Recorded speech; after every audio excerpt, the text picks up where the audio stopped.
good. Thank you so much.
Hear me?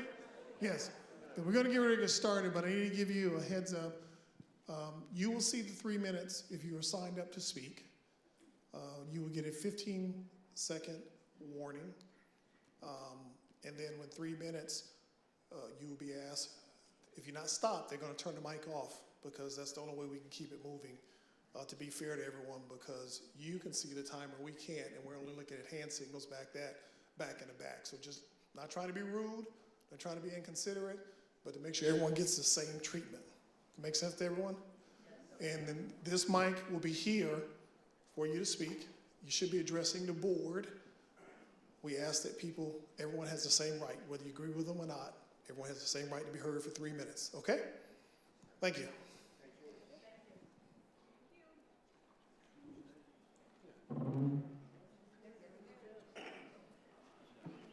Jump. Let's see you do it. Short people can't do it. There you go. I'm sure there's a nurse in here somewhere.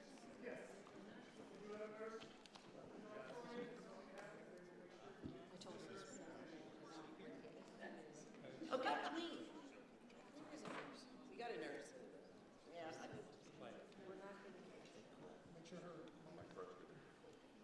Oh, how do we know? Oh, it's on. Okay. Excuse me. Okay, thank you.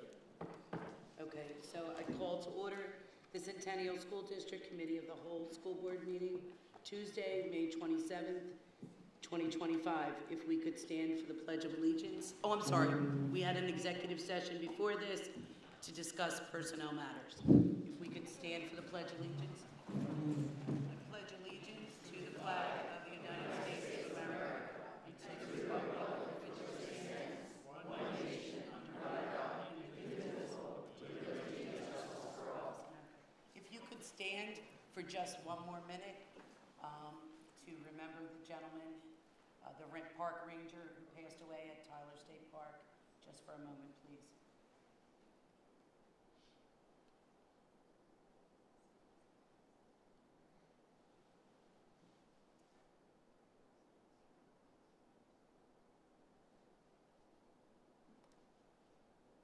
Thank you.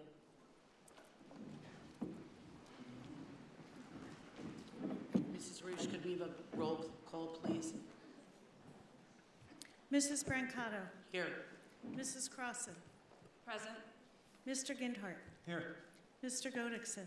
Present. Mr. Hartline. Present. Mrs. Lynch. Present. Dr. McGuire. Here. Mr. Martin. Present. Mr. Sadowski. Here. 9 members present. Thank you. The only announcement I had was that the board met tonight in executive session to discuss labor relations. We need to move on now. I have an announcement. I'm sorry, Mrs. Lynch? Thank you. Thank you for the courtesy. The reason I like to make this announcement at this portion of the meeting is before the agenda is approved. I would like to ask Dr. Lukenbaugh to withdraw from the superintendent.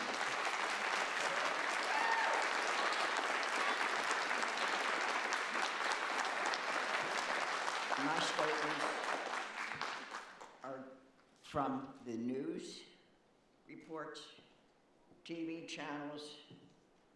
They are not my own statements. I do not want to have a lawsuit. I repeat, these are not my own statements. They're from the news. In the past couple of weeks, we've had the Intelligencer, the Courier, the Patch, the Herald, NBC New TV, CBS, ABC. We've even been on national news. I won't go through. I have a list of all the things that happened in Central Books. But all I want to say, I'm not going to read them. You all know them. Our community cannot be this disruptive.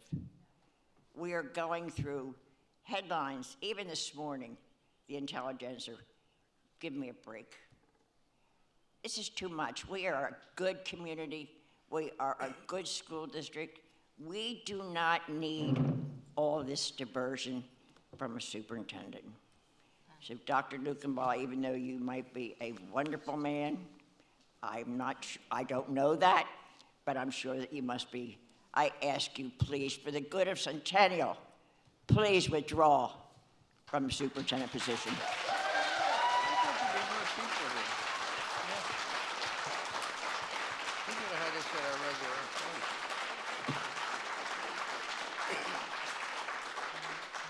Thank you, Mrs. Lynch.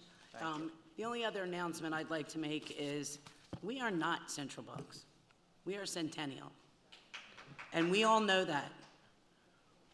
So take it for whatever you feel about Centennial. This is a place we all live. This is a place we all love. And we are all making our decisions accordingly. I'm not judging anyone, but I don't expect to be judged either. I don't expect anybody up here to be judged. But you're all entitled to your feelings. So if we could, without further ado, could we move on to the good stuff?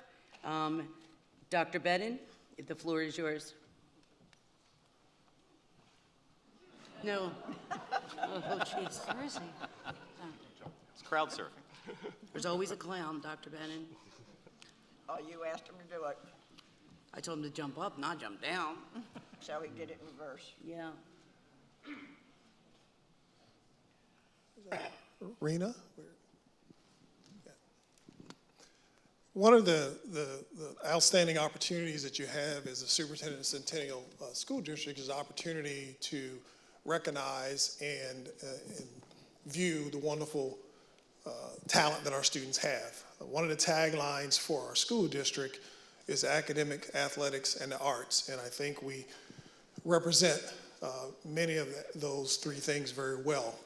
Mr. Martin may have different opinion a little bit on one of them, but definitely in the arts. And part of that is an opportunity to go and view, and the district each year has an opportunity to purchase some of our students' arts. And we take that art and display it in central office. If you come in our central office, you will see pictures of our students, you will see artwork from our students, and I will tell these two students they will be honored to know that you are probably, in my tenure, two of the first that will actually have your artwork in the suite area for the superintendent's area. This will be displayed. There is some student artwork inside my office, but you will be in an open suite area. So I'll ask the teacher and art teacher extraordinaire to share a little bit about the student work, and then we'll do the presentation. Thank you, Dr. Bedden. My name is Rena Friedan. I'm one of the art teachers here in the Centennial School District. This is a long-standing tradition. It's over 25 years, I believe, close to 25 years, this tradition of the district creating a permanent gallery of student work. It was in an effort to give to teach our young artists that their work matters. And their work is purchased by the district, and then, as Dr. Bedden said, it's hung throughout the district offices. So this year, we have two wonderful seniors who have been chosen. We have Lily Bollendorf, and we have Alexis Castro-Luna.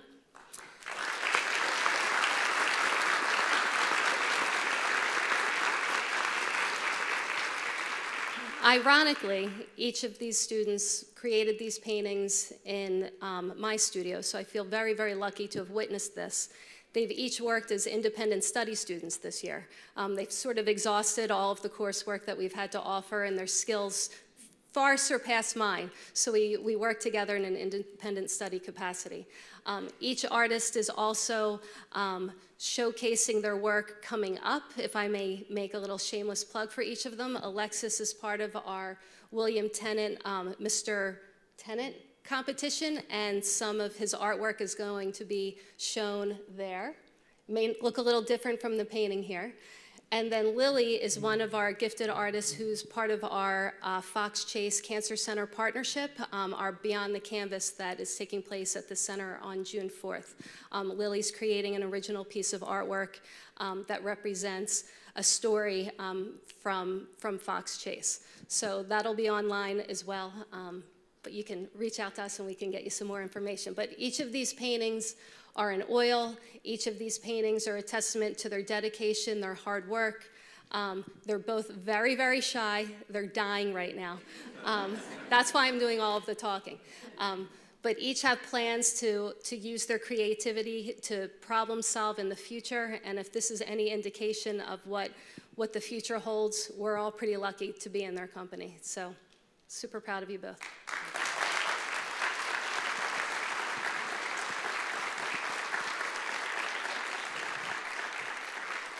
So if you've ever been to the art, how many of you been to the art showcase? It's pretty magnificent, wouldn't you agree? But it's a stressful time for me, believe it or not, when you're walking around and trying to decide which piece to select. And 2 years I've had pottery also, and then it got to be really challenging. I realized after the first year, I couldn't even remember where I saw something and try to go back, so I started taking pictures to keep it on my phone, and then after that, I started sending it to staff. So it's kind of been a participatory thing where staff, either who are there with me, will give me their opinion or give me feedback when I send them a copy of the picture. So I will tell you that through that process this year, which was inclusive of other administrators who I shared the pictures with, some were there on site, your 2 pieces were chosen. And on behalf of the district, Lily, I would like to give you a check that we're purchasing your art for $250. And Alexis, the same for you. You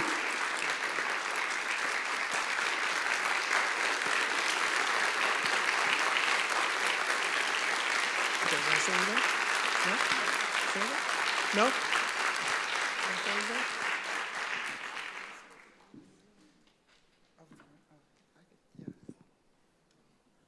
Lily said no. I would like to thank for this opportunity. I would like to share the story why I did this painting. This painting was an inspiration because of my family that I have in my country, El Salvador. These are my little cousins. Sadly, their father passed away, so it was a hard time for them. So I went to visited them, and then we were having a joyful moment while I was there. And so then I was like, let's take a lot of photos together. And then I was able to get many photos of them, and I felt so happy seeing them, even though I knew they were going through stuff. So in a way, I wanted to showcase the happiness and warmth that I still feel with them, because even though I know they were going through stuff, they still treated me the same. They were still happy and joyful. So I wanted to showcase that in my painting.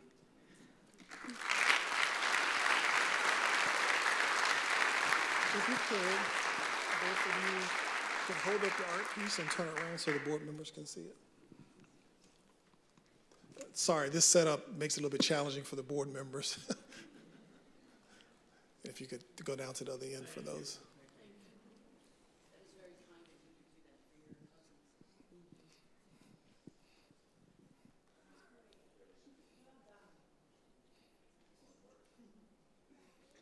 Thank you. Thank you.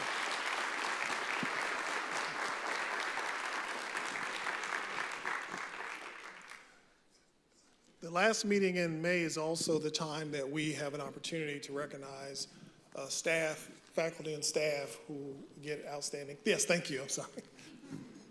You can stay up here with me if you want. Who recognizes an Outstanding Achievement Award from the district. So one of the things that is also a joy of the superintendent's job is while we recognize them here at the board meeting, we started 3 years ago, Colleen, maybe, surprising them and visiting them at their work location. And it's the funniest thing when you walk into the superintendent, you have this entourage of people, their co-workers and others who nominate them, and they're wondering, why are these people standing in my classroom? Or why is this person at the bus barn? Everyone couldn't make it tonight, but we have 4 of those people who are here with us. And after I call your name, could you please come up and receive your gift from us? The first person is Jacqueline Pellicone.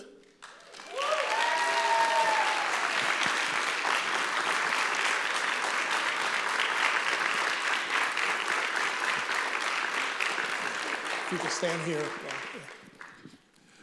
Just a little bit to share. I'm not going to read the whole thing. As an Outstanding Achievement winner, You can come up too. She's been with the district for 17 years and has been a pillar at McDonald Elementary School in the community. For the past 5 years, she's taught full-day kindergarten. To know her, they say, is to love her, as she brings a bright smile and an infectious enthusiasm that helps calm and comfort not only her students, but also her colleagues. As an educator, she demonstrates a deep commitment to fostering an environment of unconditional support and personalized learning for each child. Her lessons are carefully crafted to be both engaging and developmentally appropriate, incorporating fun, interactive activities that captivate her students' interests. She also stays current with the latest and best practices in education and integrates innovative technologies into her already exceptional lessons. I'm doing some highlights here, so I don't have to stay there too long.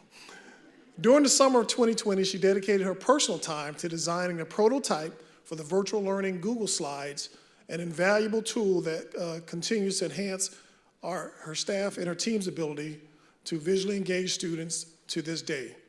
Her attention to detail is unwavering, and her commitment is ensuring to all of her students' success, particularly during the challenging times where it's crucial in supporting their learning across all settings. She's deeply dedicated to the success of her school community as both a teacher and an engaged parent at McDonald. She consistently demonstrates her commitment to the well-being and growth of our students. For the past 5 years, she has been an invaluable member of the school-wide positive behavior interventions and supports team. One of the most memorable contributions this year, and this was interesting to me when I learned this about her, she takes time to create a teacher cart. And I said, well, what's a teacher cart? She takes the time, and often her own time and money, to shop for special treats for her colleagues to brighten their day. So they get excited, and I can see when they describe it to me when she comes around and brings around and surprises them with the spirits and the gift that she has on the teacher cart.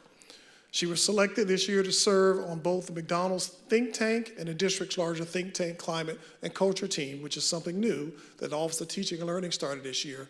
So we take those culture and climate surveys and we try to take them and turn them into actionable items. And this year, the OTL decided, how do we create a think tank model to identify what is the biggest thing that we can do to get the biggest return on investment? And so she was selected by her peers to be a part of that. A fifth grade teacher shares this about her. They describe her as patient, supportive. She radiates with joy, positivity, gentle, and friendly. She is a shining example of excellence in education and community involvement. So ladies and gentlemen, please help me congratulate Jacqueline Pellicone. Is it a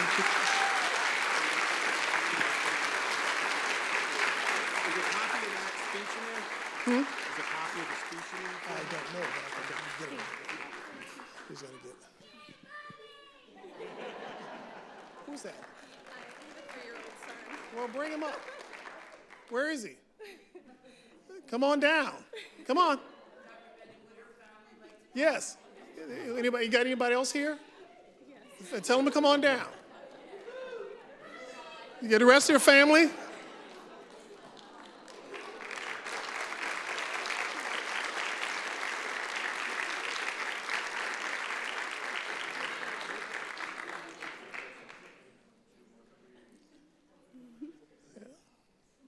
And then here's our family coming. With the rest of the family? Yep. Thank you. Thank you for both letting us borrow your mommy.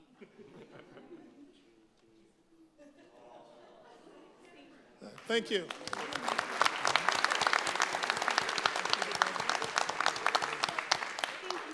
Thank you.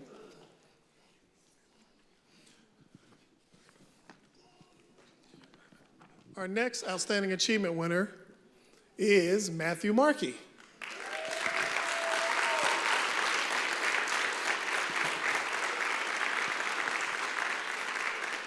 So as he's coming down, this nominee is more than just an educator. He is someone who goes above and beyond the norm for most teachers. He is a special, one-of-a-kind teacher who truly cares about his students. Not only is he concerned about his students' academics, but he teaches them social and emotional skills. As an emotional support and learning support teacher, he has spent over 20 years working tirelessly with students who come to his classroom with a wide variety of challenges. He is always looking for ways to move his students forward to gain independence as learners, often taking time of his own to work with them outside of the classroom and class time. Proof of this nominee's impact and inspiration is evidenced by the fact that numerous former emotional support and learning support students who struggled in school and out of school have sent emails and have returned to Lod College to let him know the positive influence that he's had on their life. Moreover, parents expressed their gratitude to him for his commitment and dedication to their children. One of the most notable instances was when a retired teacher from another school district called the nominee and left a voicemail stating that a former student of the nominee had helped her in a store.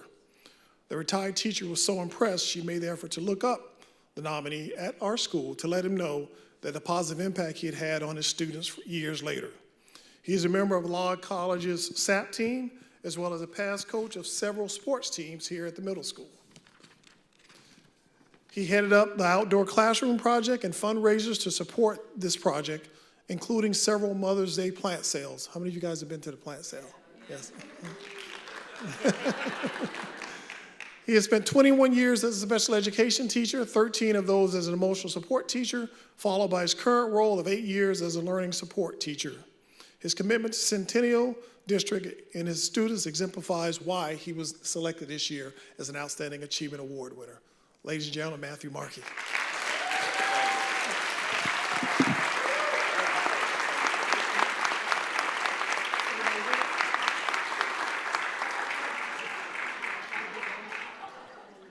Could Mr. Markey's family please come up? Thank you, Ms. Frank. You're welcome. Your dad also had a positive effect on my own son. So thank you, Mr. Markey. Thank you. Very good.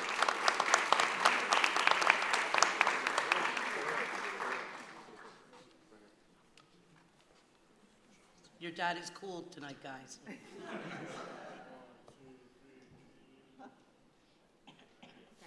It was the first time for everybody. You taught my son the value of hard work. He wasn't your student, but he was your student on the job. So thank you. Our next recipient, the third of the four that were able to make it here tonight, is Karen O'Brien.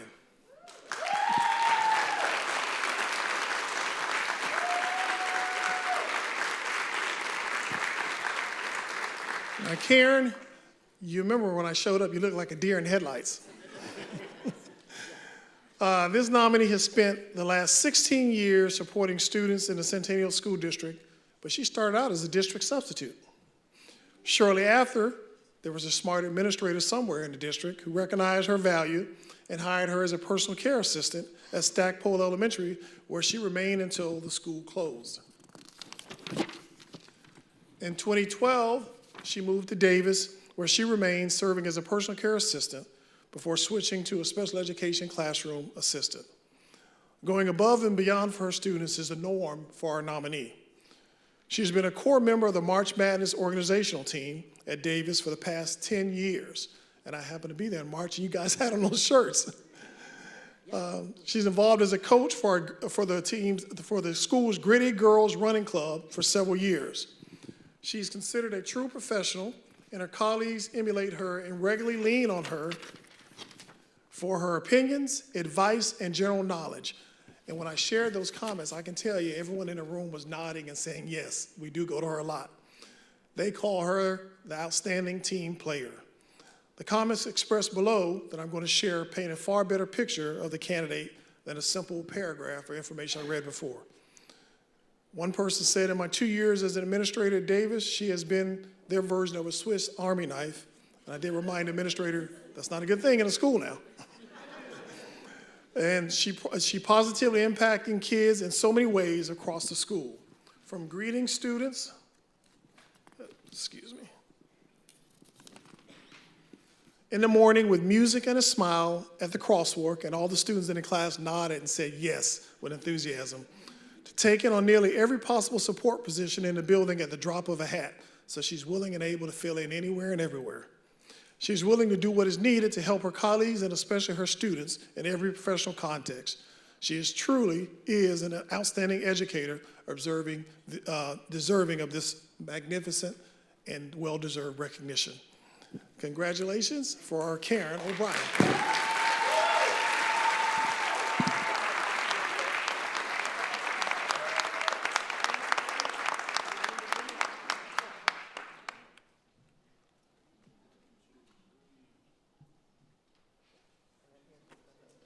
We need a picture of her family.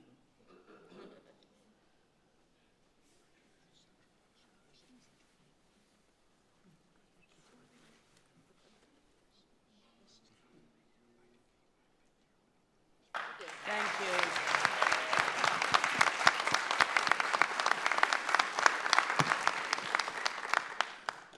you. And last but not least, bringing up the rear is Nick DeAndrea.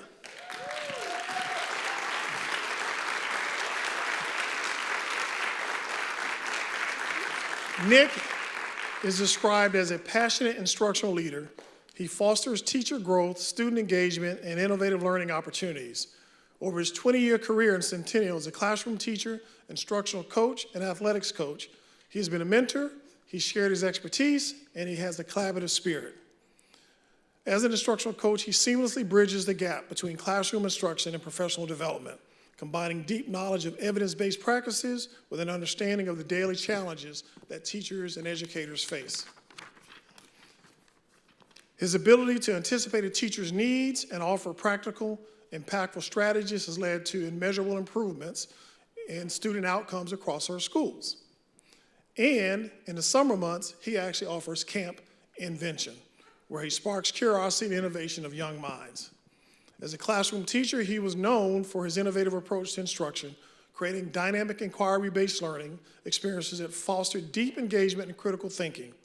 As a coach on high school boys soccer and track teams, he instills the values of teamwork, resilience, and perseverance. Ladies and gentlemen, Nick DeAndrea.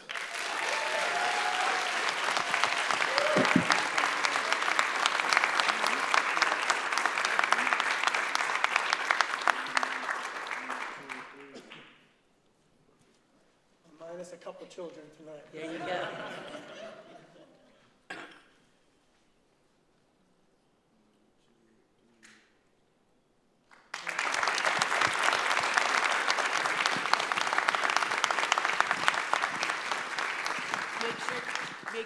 Make sure, is that your daughter? Yeah. Make sure you tell your siblings how cool Dad is, because he's cool here. Thank you. You have all made a beautiful, positive impact on children's lives. Thank you for that.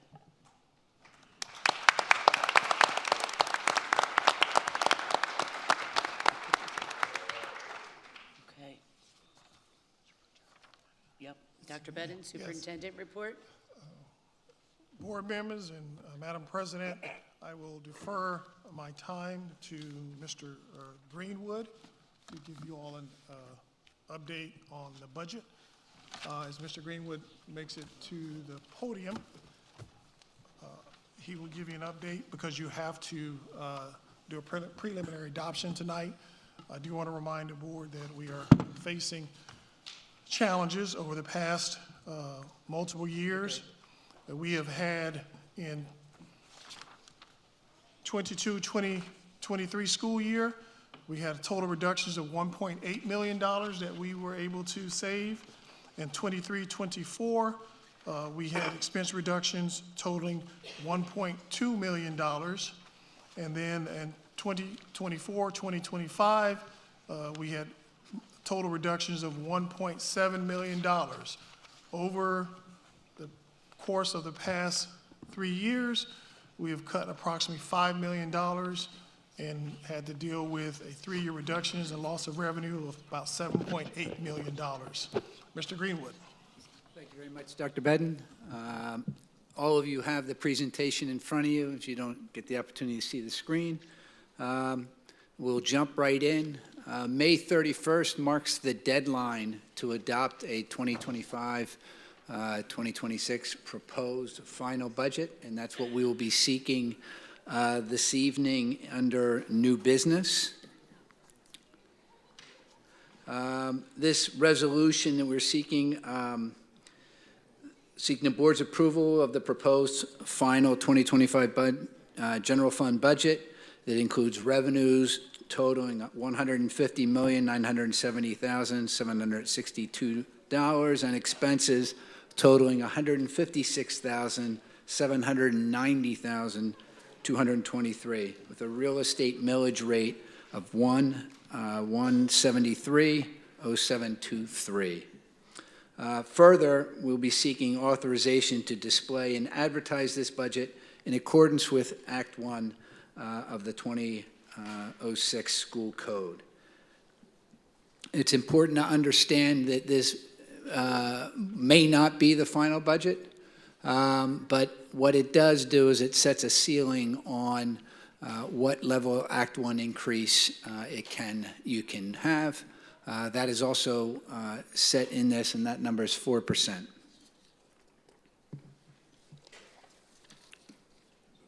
This slide shows the current year forecast on the left, the proposed 25-26 budget, and the remaining 4 years of our 5-year plan.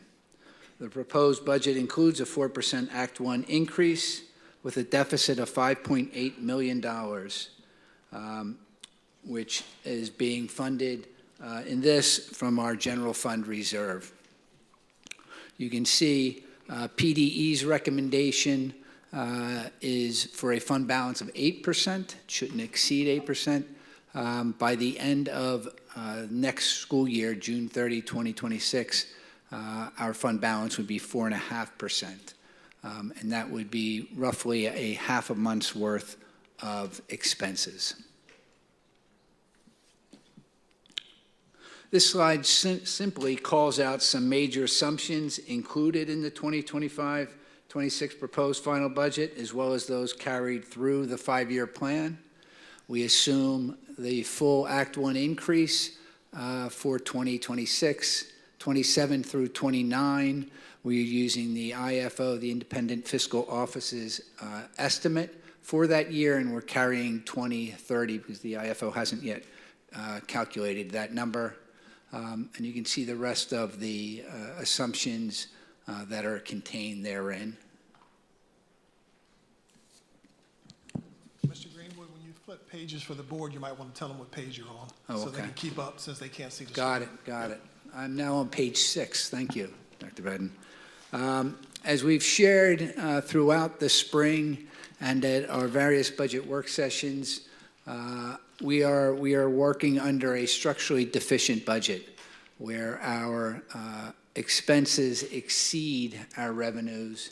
And to make that balance, we are drawing money from our debt service fund, which is in essence the district's savings account. Key factors in this budget, the special education costs. If you had tuned in any of the prior work sessions, the special education costs continue to rise in the district. State funding is flat. Most of that, when state and federal funding are flat, it really puts the burden of the bill on our local taxpayers. This does include our current funding and labor agreements. It includes increases in operating costs, required curriculum alignment is included in this plan. And you can see those costs, expenses that were postponed last year. Last year we deferred our technology refresh. We can't continue to defer it. So this year we've sort of had to double up on the technology refresh. Takes to page 8. While all the departments, we'd reached out to all the departments and we were really pushing for cost reductions. And while all departments made cost reductions, not all departments were able to get underneath the prior year budget, which was part of that goal, particularly on the smaller ones. 3 of those are the special ed group that has an increase of 3.5%, or $621,000. The technology group, which has an increase of 18%, or $434,000. And again, I think that's primarily due to the delayed refresh. That number is close to what the refresh costs each year. So we not only have this year, but we have last year's to do as well. Our teaching and learning increased about $358,000 as we work to stay aligned with the new curriculum, as noted earlier. It's also important to note that the teaching and learning group did identify and made $265,000 in cuts to the original budget, and which is about a 12% reduction in their expenses before the curriculum. So the board challenged the departments and challenged the administrative team to identify places to reduce. We've done that in numerous occasions. These are the ones that have stuck. And these are primarily tied to just expenses, to operating expenses, not to labor.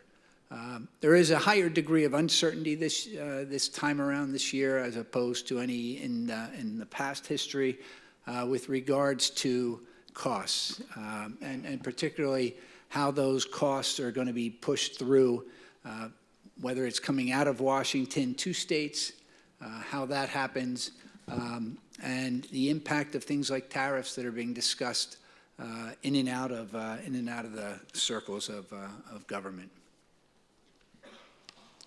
Slide 9 shows the reductions, a little reduction history over the last 3 years. These are sort of the numbers that Dr. Bedden had pointed out in his quick update there. Slide 10 looks at where we would have been if you maintained an Act 1 increase every year. The Act 1 increase, just as a reminder, is the state's assumption and the state's approved limit for expenses the approved limit that districts could raise their expenses.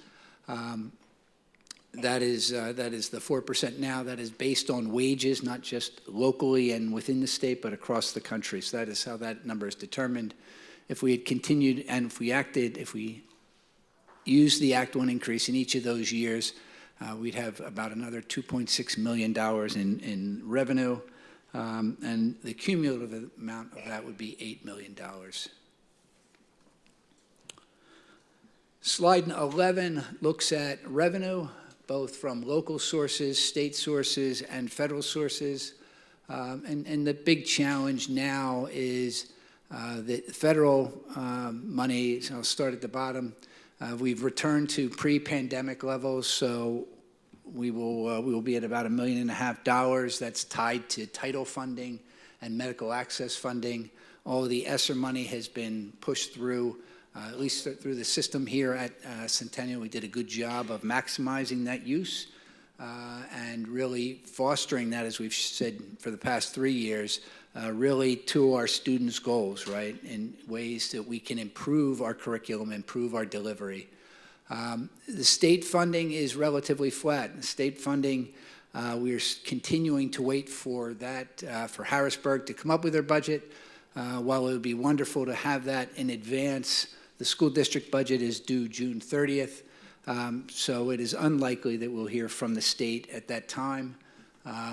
But what we are hearing is that the majority of the state budget, Governor Shapiro's budget, was going to the neediest of our schools, which fortunately Centennial didn't qualify for. But our total growth in basic ed and special ed funding is just over $200,000. That is a small amount when you look at a total of over $20,000, right? It's like a percent increase in additional funding. That takes us then to the local sources, and that's where our primary funding is. Most of those numbers are positive. We do show a decrease on investment income as we anticipate federal interest rates to come down, and so we're expecting a lower return. So we're budgeting for next year $2,225,000.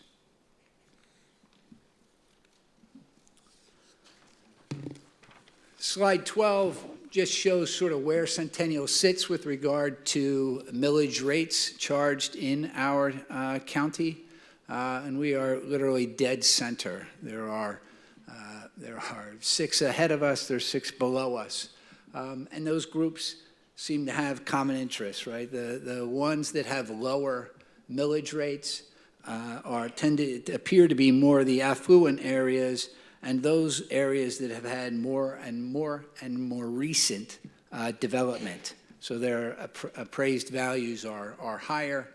The bottom half below that is higher than Centennial, Bensalem, Neshaminy, Quakertown, Bensbury, Bristol, Morrisville Borough tend to be the older communities that are more locked in. So their assessments aren't changing to the same extent. The proposed final budget shows these expenses. This chart shows expenses by object code, salaries, benefits, purchases, property, supplies, and then debt service payments. And in a pie graph, the same expenses shown by function code, which are segments of our organization: instruction, support services, capital improvements, and debt service. And then similarly, that same group of numbers by the object code.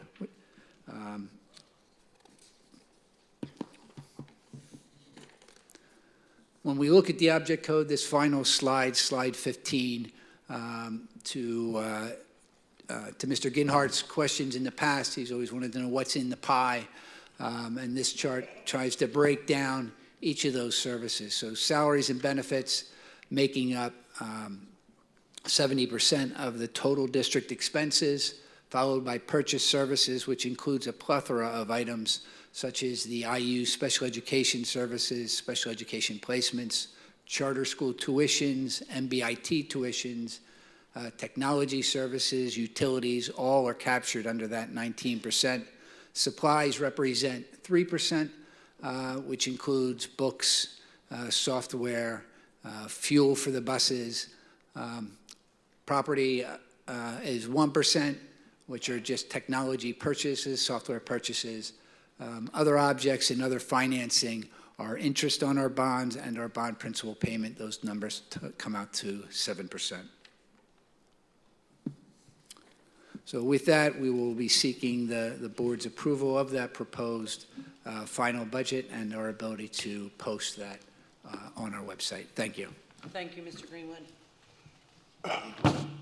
We're going to move on to public comments. When I call your name, you can come up here to the podium to the right of me. In the front there, you have 3 minutes.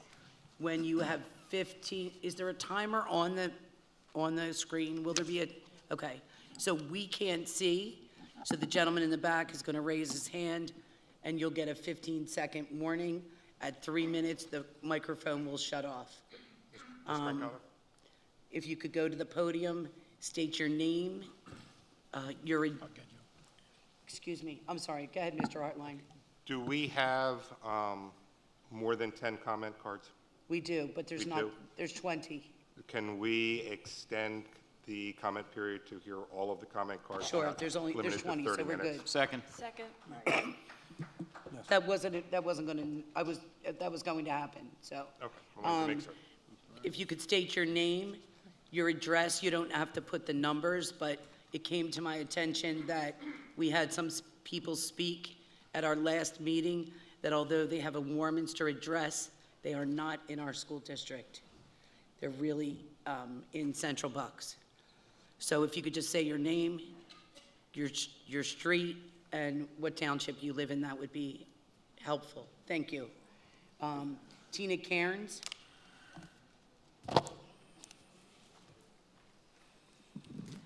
All right, my name is Tina Cairns. from Warminster, Pennsylvania. Dr. Lucabaugh is not the person for the job as Centennial School District Superintendent. Those of you on the school board who are in favor of his hiring have said that he answered questions well during the interview process. Well, we had our community Q&A last Thursday, so let's see how Dr. Lucabaugh's answers on Thursday line up with his words and actions in his past role as superintendent of Central Bucks. When asked about the chaos that was his 2-year tenure at Central Bucks, which included anti-LGBTQ policies and book bans, Dr. Lucabaugh said, quote, "The policies that were passed in Central Bucks by the board are not policies that I advocate. I do not advocate on a policy on the removal of things and books," end quote.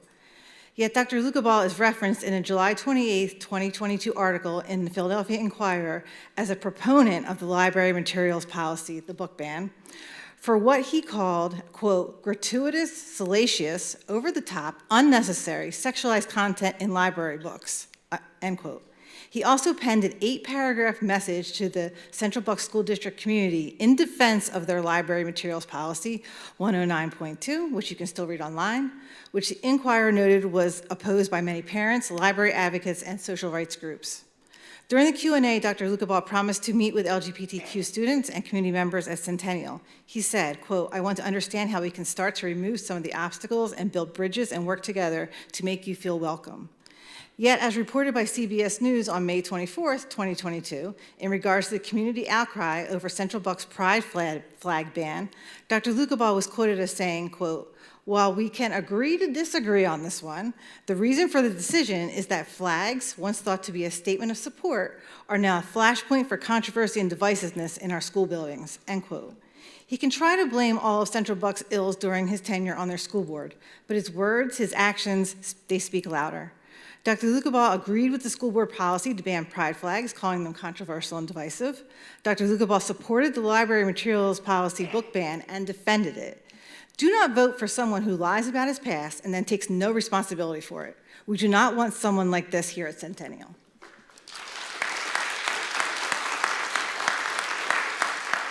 Nicole Lynch.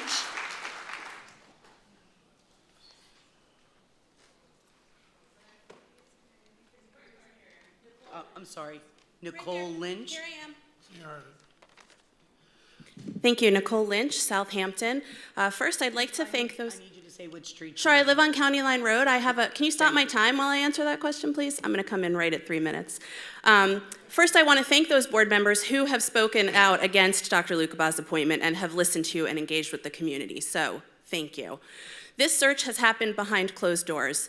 The board began drafting a contract before the public was informed and without presenting any other finalists. There was no chance for parent or teacher groups to have input, which has historically happened for other searches. Why? 2 weeks ago, you heard over 2 hours of comments opposing Dr. Lucabaugh's appointment and criticizing this lack of transparency. And what did you do? 2 days later, you held another closed-door meeting with only 3 parents, hand-selected by the board president. This is not a representative sample of stakeholders. Despite being asked, the board has not shared what happened at that meeting or how the participants were selected. Some of your own fellow board members have said they were not involved in this process. You will say you held a public forum. Dr. Lucabaugh had pre-screened questions that he saw ahead of time. His answers were vague and bland and provided no opportunity for follow-up from the audience. This is not transparency. This is lip service and disregard for community engagement. But let's talk about the forum. Dr. Lucabaugh wasted no time throwing his previous board under the bus. Is that how you want to be treated when the time comes? He took no responsibility for his actions, but claimed he was forced to enforce the policies he didn't agree with. But his actions tell us a different story. He wholeheartedly supported those divisive policies. He never spoke against them, but left as soon as things didn't go his way, taking $700,000 with him. We just heard about our budget. Mr. Ginhart, you wrote to me that you were confident Dr. Lucabaugh would be good for the district if we give him a chance. He had his chance. We saw what happened. Why should we believe his words when his previous actions contradict what he said so clearly? Dr. Lucabaugh says he wants to keep politics out of education, a refrain I keep hearing from people who support book bans, limited curriculum, and ignoring the needs of marginalized students. Wanting students to see themselves reflected in books, to learn accurate history, and to be safe in school isn't political, that's education. If we're keeping politics out, that means no censorship of books, no targeting marginalized students. Book bans and exclusionary policies are political. Let's not pretend they're not. Dr. Lukabaugh said it himself. This district is poised to do great things, and I agree.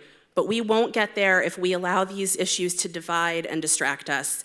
You say you're listening, prove it. If you are, you will know you cannot move forward with this appointment. A yes vote tonight tells us all that you have chosen to ignore our voices and further your own agenda. Our students deserve better. Thank you. 15 seconds. Thank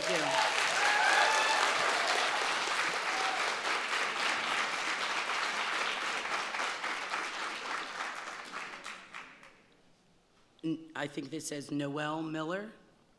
Thank you. If you could state your name, the street you live on, the township. My name is Neil Miller. I live on Surrey Road. Oh, I'm sorry, when you get to the microphone, thank you. My name is Neil Miller. I live on Surrey Road and in Warminster. Last week, 2 weeks ago, I listened to a lot of Dr. Lukabaugh supporters, and most of them said the same thing. We don't have all the facts. It sounds like a lot of us have done some research since then, myself included. It is an indisputable fact that he racked up over $1 million in legal fees defending controversial policies. We also know that he walked out with an enormous golden parachute after a new school board was elected. Now, the good question is, why did he choose to leave?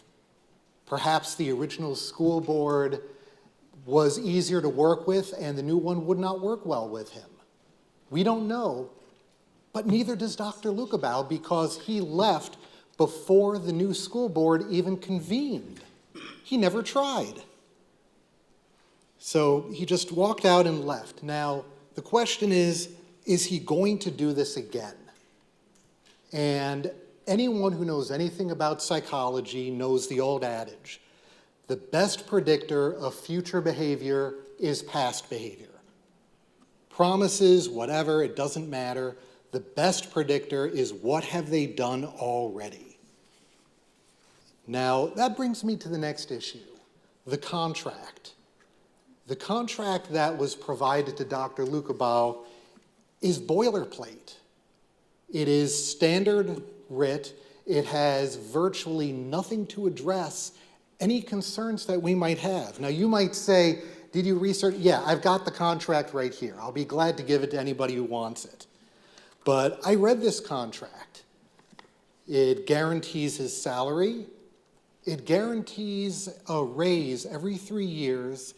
And I'm going to say it's independent of performance, which is not entirely true. It says that it is based on satisfactory performance, but there's no metrics.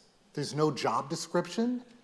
There is no goal, no measure that must be hit in order for him to qualify. The measure of whether or not he did a good job is whether the board decides whether he did a good job. That's it. I started a new job not long ago. There are metrics that I have to hit in order to prove that I'm doing what I said I would do when I started.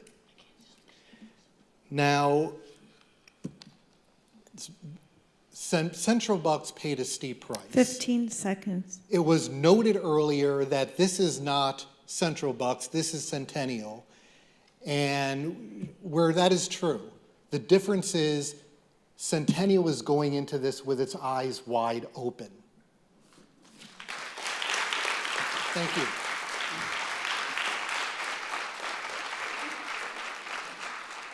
Daniel Crofts. Daniel Crofts. Thank you.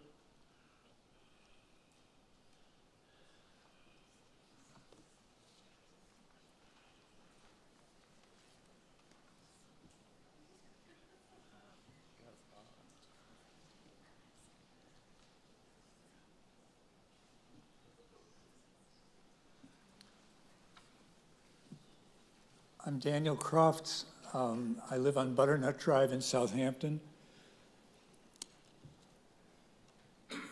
Mrs. Brancato, Dr. Bedden, members of the board, as you work to fill the post of superintendent, Please keep in mind the campaign slogan used by one of your members. Keep politics out of our schools, exclamation point. What a good idea. I would say especially to keep big money politics out of our schools. Abe Lucabaugh originally was appointed superintendent by members of a Central Bucks board who owed their election to a wealthy partisan, Paul Martino, who poured campaign money, the better part of $1 million, into Central Bucks. School board elections traditionally have taken place outside the arena of party politics, with very little money spent. Martino totally upended this sound practice in 2021. He kept spending in 2023. By then, however, voters in Central Bucks were fed up and removed his friends from the board. Let's face the facts. There is no way you can appoint Lucabaugh except as an act of naked partisanship. You would stir up all the divisiveness that afflicted Central Bucks. Anyone who attended the meeting here 2 weeks ago can see what's coming. There's a better way. Reconsider your decision and reopen the search.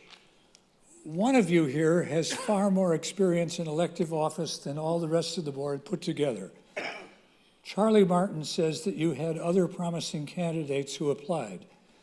He also told a reporter that Dr. Bedden would have loved to stay in this school district.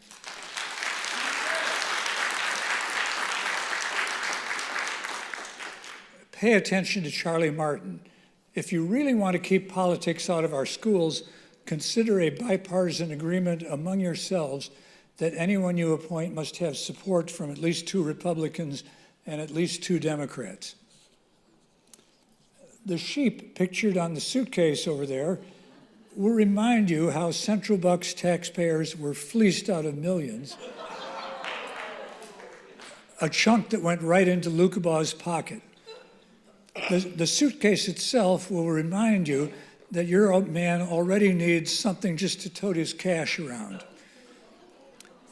He'll soon have more cash to tote if the school board that hired him here gets voted out and gives him a fat going-away present, just as happened in Central Bucks.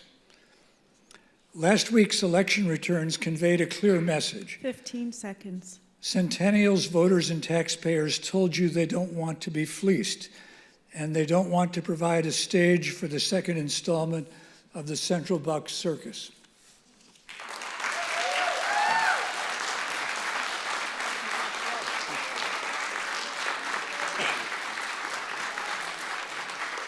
Pat Martins Boyle, please.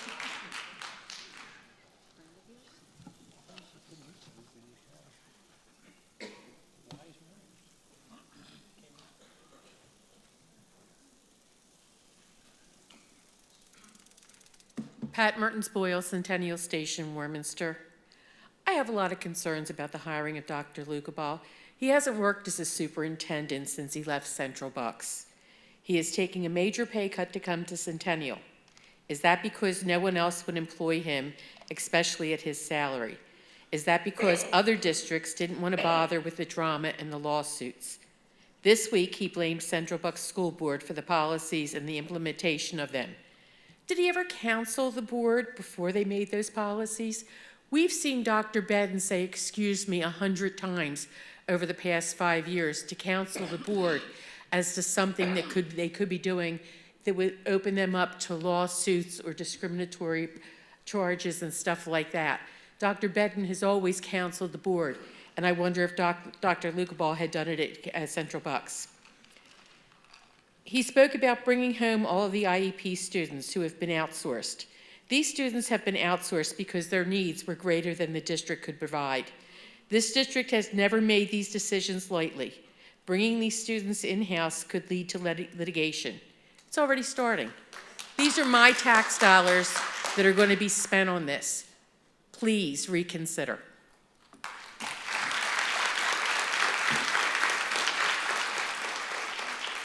Nicole Abbey. I hope I said that right. I'm sorry, Nicole Abbey. Sorry about that.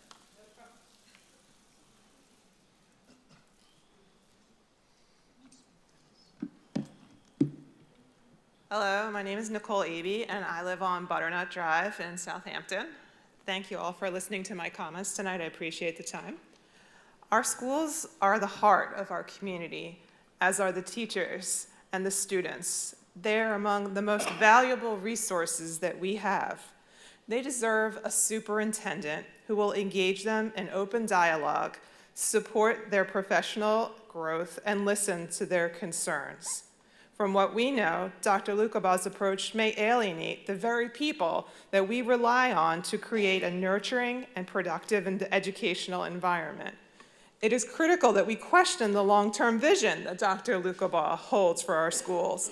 Are his priorities in line with the needs of our students, especially in terms of mental health, technology, and academic rigor?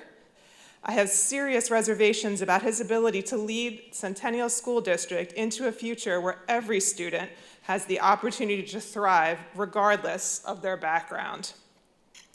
While Dr. Lukabaugh might have qualifications on paper, we must think past the surface and ask ourselves and the members of this board, does he truly understand the culture of our schools?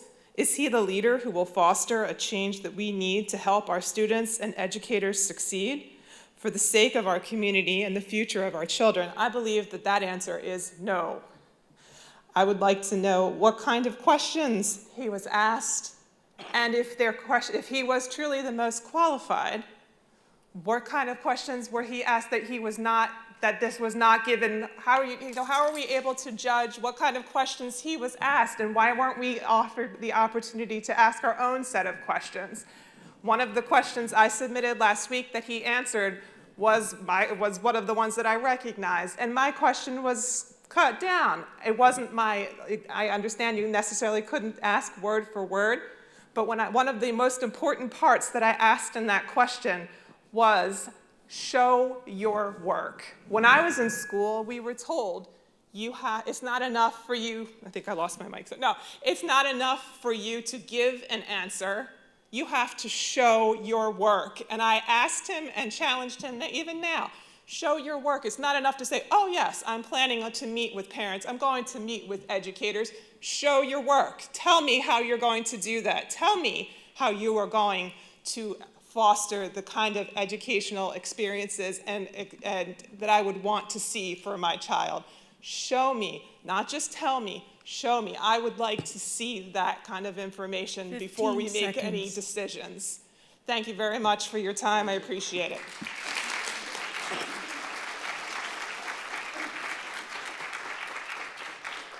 Samantha Gambles.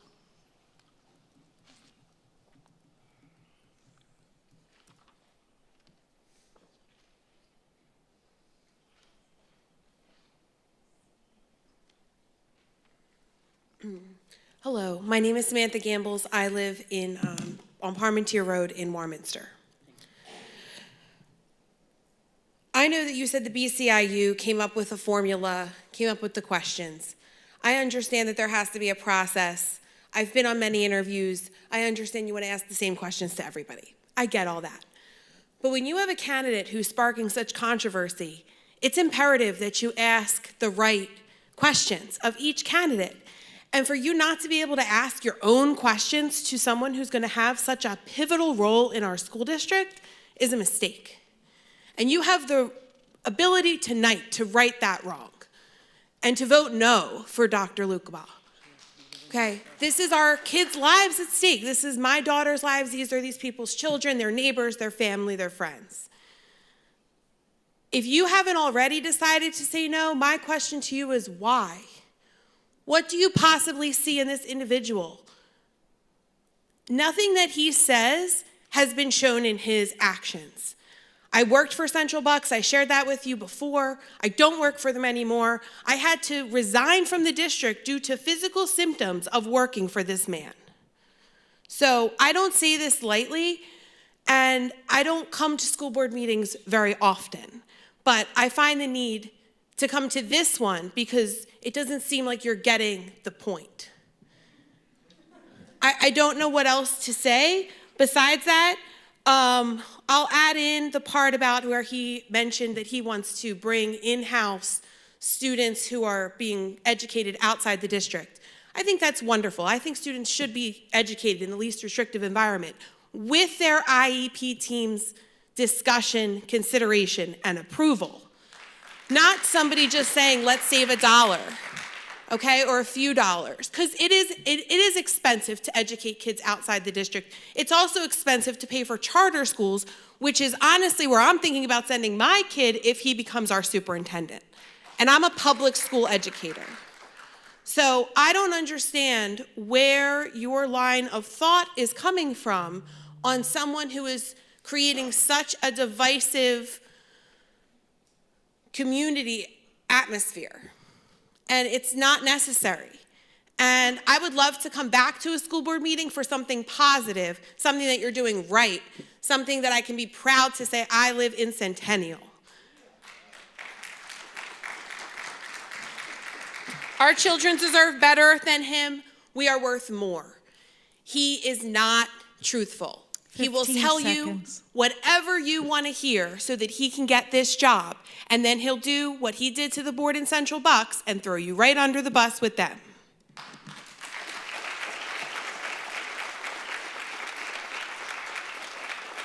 Catherine Dangler. I hope I said that right.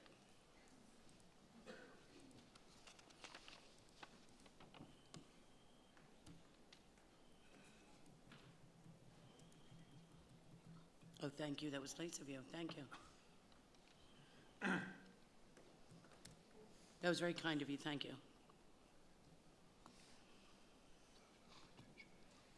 Excuse me.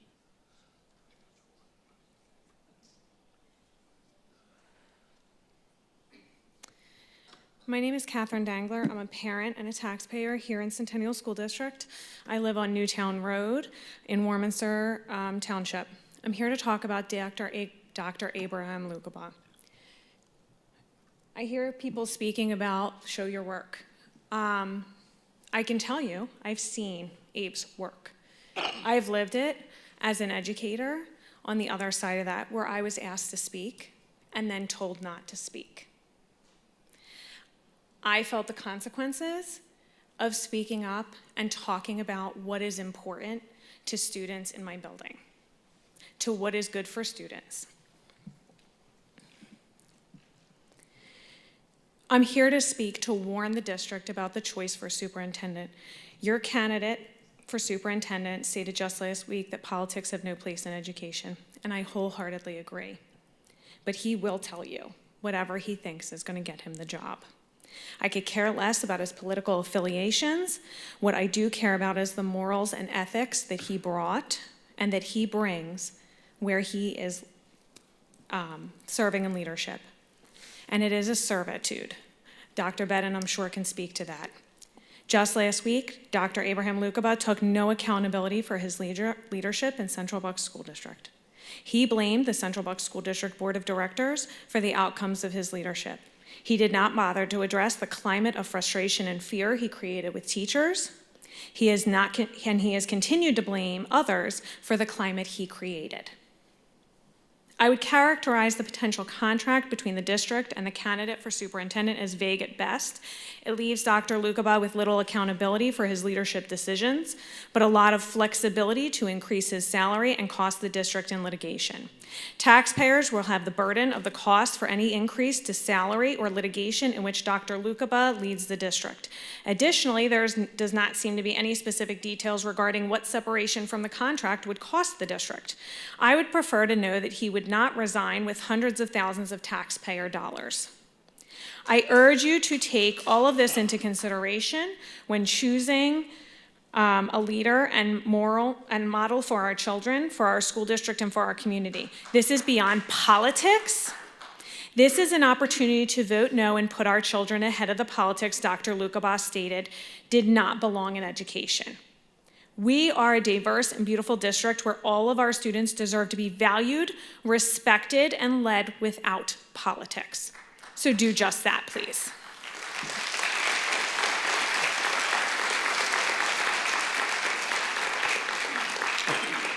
Melissa Huber. Thank you. Hi, I'm Melissa Huber, Toll Drive in Southampton. I'm here tonight to address a recent incident involving my son and a staff member at Davis Elementary.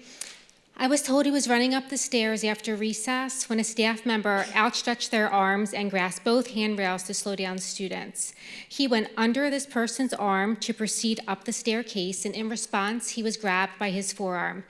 I was initially only told my son was grabbed, but it wasn't until I spoke with him directly that I learned he was actually pulled up the stairs by his forearm. Despite my son reporting the full details to school staff, this information was not shared with me. The failure to inform me minimized the seriousness of the incident and reflected a lack of transparency. This use of force was neither reasonable nor necessary. My son posed no danger to himself or other children. Staff cannot use physical force out of frustration or as punishment. After the incident, my son was not sent to the nurse, raising serious concerns about how the school handled his well-being. Failing to have him assessed for injury and to document the incident is unacceptable. When I asked about the camera footage, I was first told the view was unclear, and then later that the camera was not operational. It wasn't recording. This is not an isolated incident. Earlier this year, my son had an encounter with the same staff member involving verbal misconduct. At that time, I was told it would be addressed, but the behavior has escalated from verbal to physical. While administration has acknowledged the physical contact between the staff member and my son was inconsistent with district policy, they remain working directly with children at Davis. Although my son no longer has contact with this person, the broader concern of student safety remains. Children should feel safe and respected at school, free from staff physical force, fear, and humiliation. When they speak up, they must be heard and protected. I encourage parents to speak with their children. There may be other incidents that haven't been reported. What happened to my son highlights the need for staff training on student redirection without physical force, transparent parent communication, referral to the nurse after any physical contact, and staff accountability when policies are violated. Preventing harm must be a priority. These steps are vital to restoring trust and ensuring a safe, supportive environment for all students. Thank you.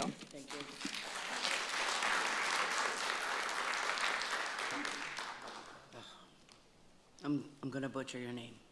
I'm sorry. Donna S-I-A. Sias? I apologize. Most people say CS.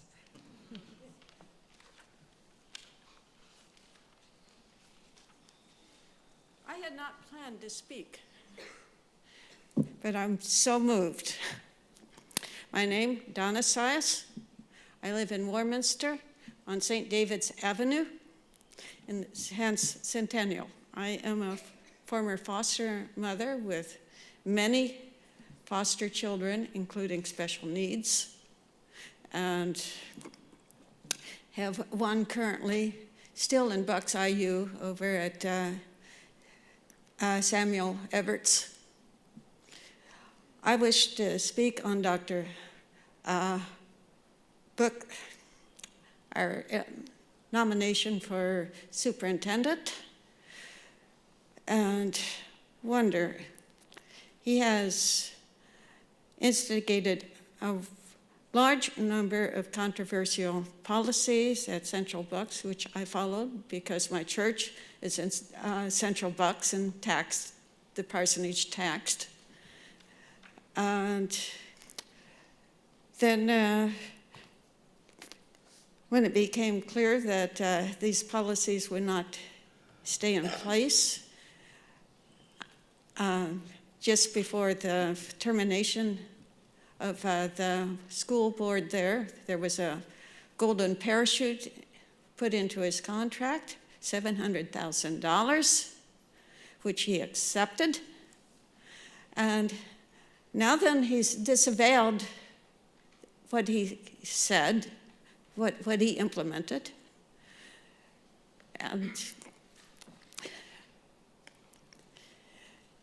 I'm wondering if he is hired, what is to prevent a replay of the drama that occurred over in Central Bucks, a replay here in Centennial. Thank you. Thank you.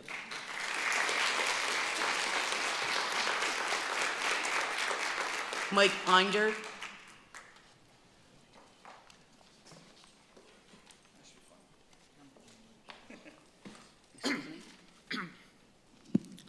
Let's fix this first.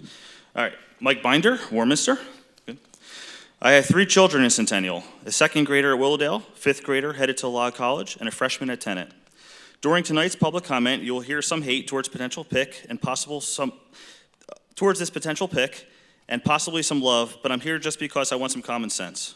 I'm not a Republican or Democrat, really, just a parent who wants Centennial to be a great district. I attended the forum last week with Dr. Lukabal and seemed to be unable to grasp the idiocy of what's going on.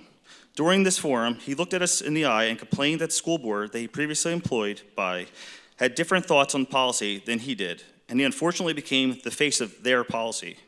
Please help me understand. It is a pretty simple question, really. If he was so revolted by the Central Bucks School Board policy, then why would he quit as soon as the new school board majority was going to take over? Wouldn't he be relieved to know that he could be the face of a different policy? In what world does that make sense? That was only one of my questions about last week's forum of rehearsed answers from Dr. Lukabal. But even having this one scenario as a question is enough for me to question his potential hiring.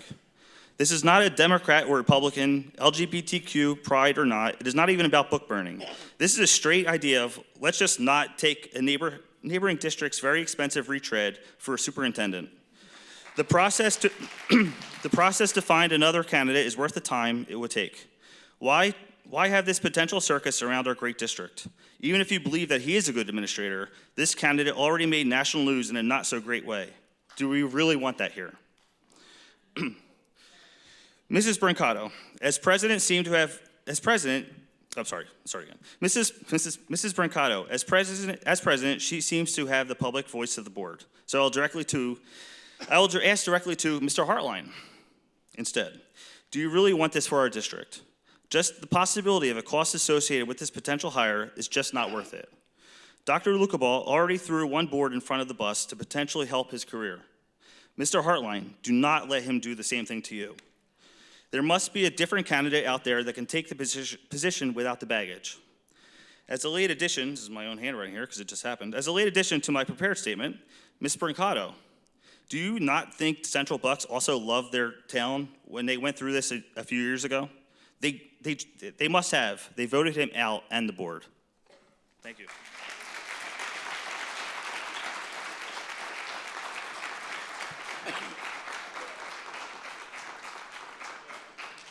I'm going to do my best here. Chris Blowitsky? Was that close, even a little? You got it. Thank you.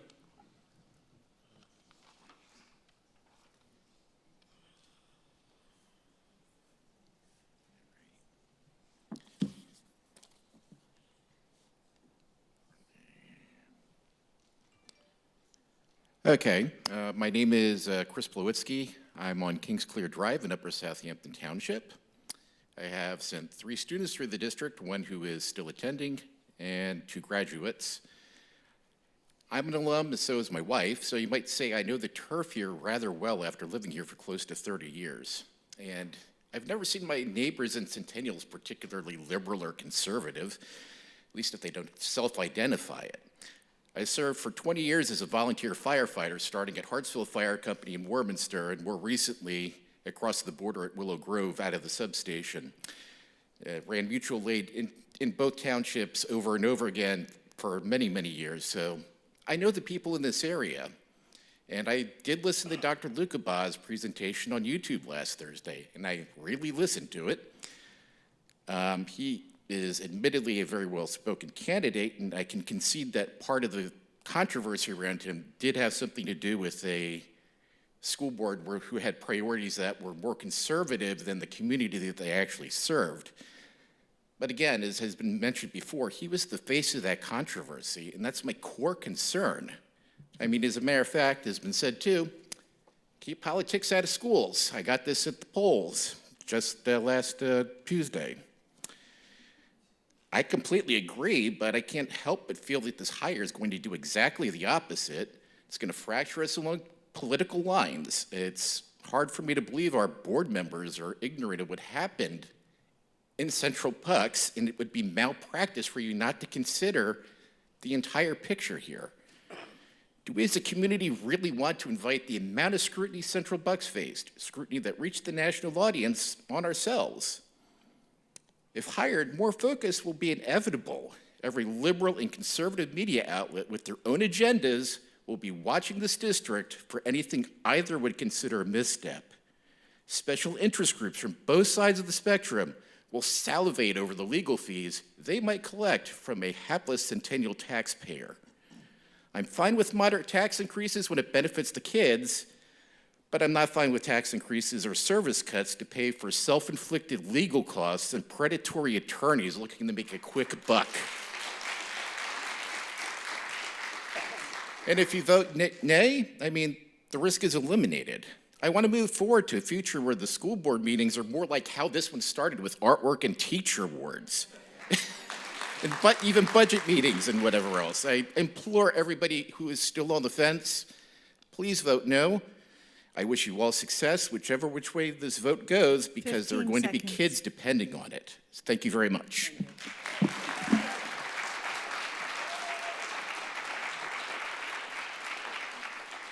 Jonathan Rosenberg. I know I said that one right. Jonathan Rosenberg.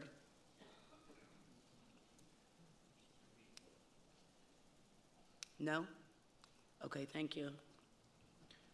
I can't see with the glasses on. Ed Chadru? I'm sorry if I didn't say it correctly.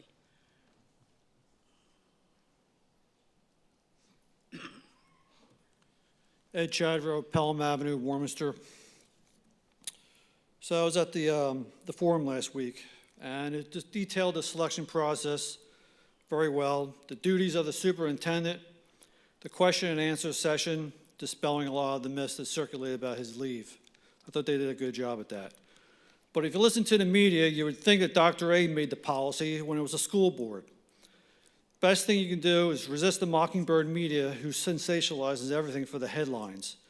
I would hope this board would make decisions based on fact and not fear of what the media will post.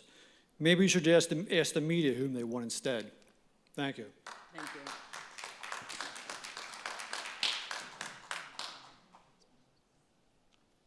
Bart DeCourt. Thank you.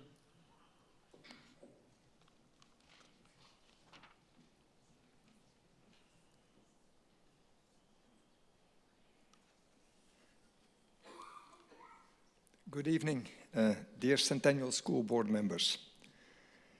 As you're about to decide who will be at the helm of the Centennial School District in the coming years, I want to reiterate my concern about the appointment of Dr. Lucabaugh. I came away from last week's meet and greet session with a more nuanced opinion about Dr. Lucabaugh as a person. I appreciated how he responded to the questions he was asked. He was eloquent and well-spoken, and my wife and I had a chance to speak with him after the meeting, and that interaction was equally pleasant.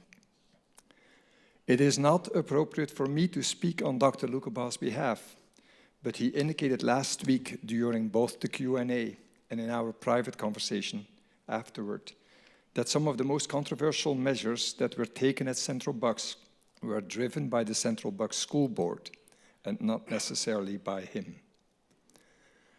Whatever the drivers of those controversies, Dr. Lucabaugh will always be associated with them. I believe it will be very difficult for Dr. Lucabaugh to succeed in Centennial because of the skepticism and opposition he already faces from teachers, staff, parents, and the broader community.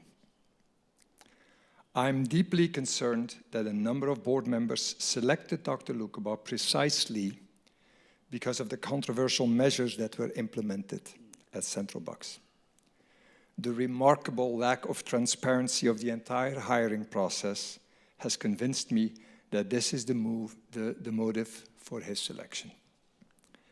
The last thing we want to see at Centennial is that the culture wars that have proven so divisive all over this country are now being allowed to penetrate our schools.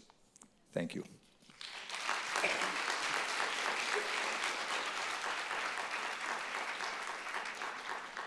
Kirsten Vindell.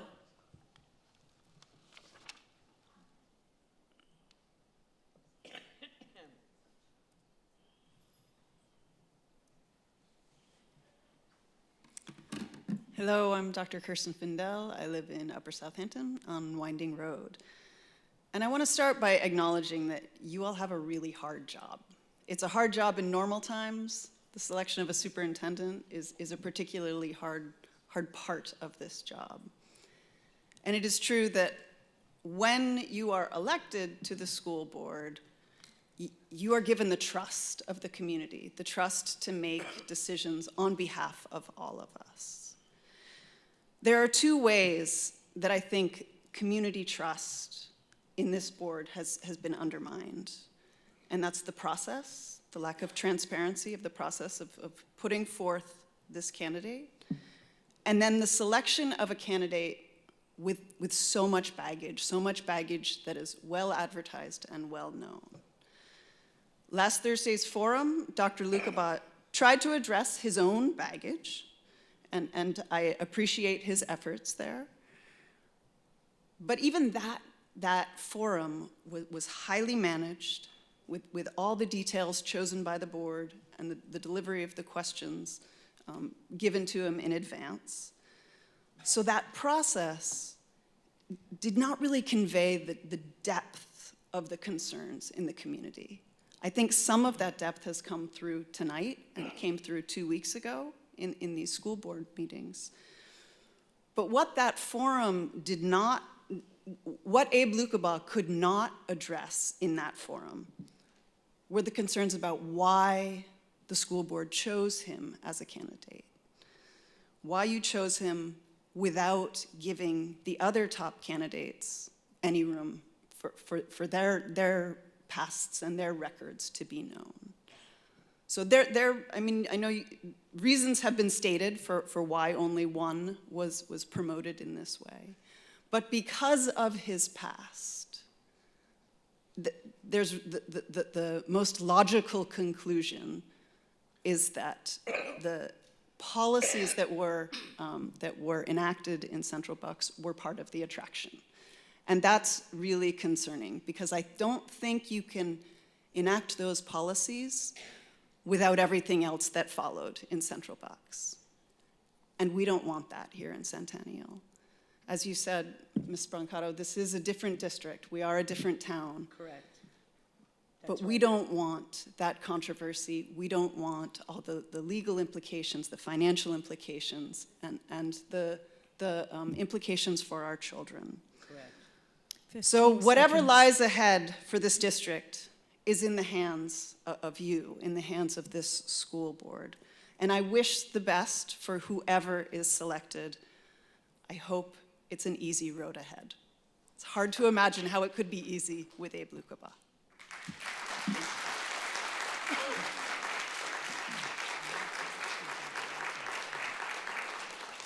Kissy Gartenmeyer? I hope that's correct. Excuse me? You got my first name right, which is impressive. Well, no, the handwriting is a little too, you know? It was impressive you could read it. Got my notes here. My name is Kissy Gartmeyer. I live on Whittier Drive in Warminster. So I was at the community forum, which I was disappointed that the live event failed to engage true community discourse, which is, I thought, the point of a community forum. During that event, Dr. Lucabaugh blamed the politics in Central Bucks, as well as the school board, for the negative events that transpired. When asked how this will be different here, he claimed Centennial was not political, and so he didn't foresee any future problems. Full stop. Whether or not Centennial School Board currently practices the extreme politics which initiated all those bad Central Bucks policies, it is and has been designed as a political system. To run for school board, you have to declare your political affiliation. We already heard how that played out in Central Bucks. It is the primary job of a superintendent to successfully navigate and minimize politics in education, and Lukabaugh failed. His role was to take the school board policies and operationalize them and do it well, and advise against any bad policies based on his experience and knowledge as an expert. His job is to push back and advocate for the best for his students. He chose a different path. Personal character and leadership are displayed when things are tough, not when things are easy. Last week, Lukabaugh claimed it was a trying time, but he highlighted no ways in which he attempted to fight for all students during those times, and he used the school board as a scapegoat to avoid responsibility. As someone else said, he failed to show his work. It sounds like voting for him will only act as a catalyst to push Centennial District into a more politically charged environment. There is unfortunately, you guys are voting today. If, against the community's wishes, you vote for Dr. Lukabaugh, there are several of the board members that are coming up for re-election in November. That will change the dynamic. People will get angry. Whoever their political party is, it doesn't matter if they are Republican, it doesn't matter if they are Democrat. Whoever they are, and if the community is mad enough, they will vote against them. That dynamic on the board will change. You will have pushed our district into a politically charged environment, whether you want it to or not.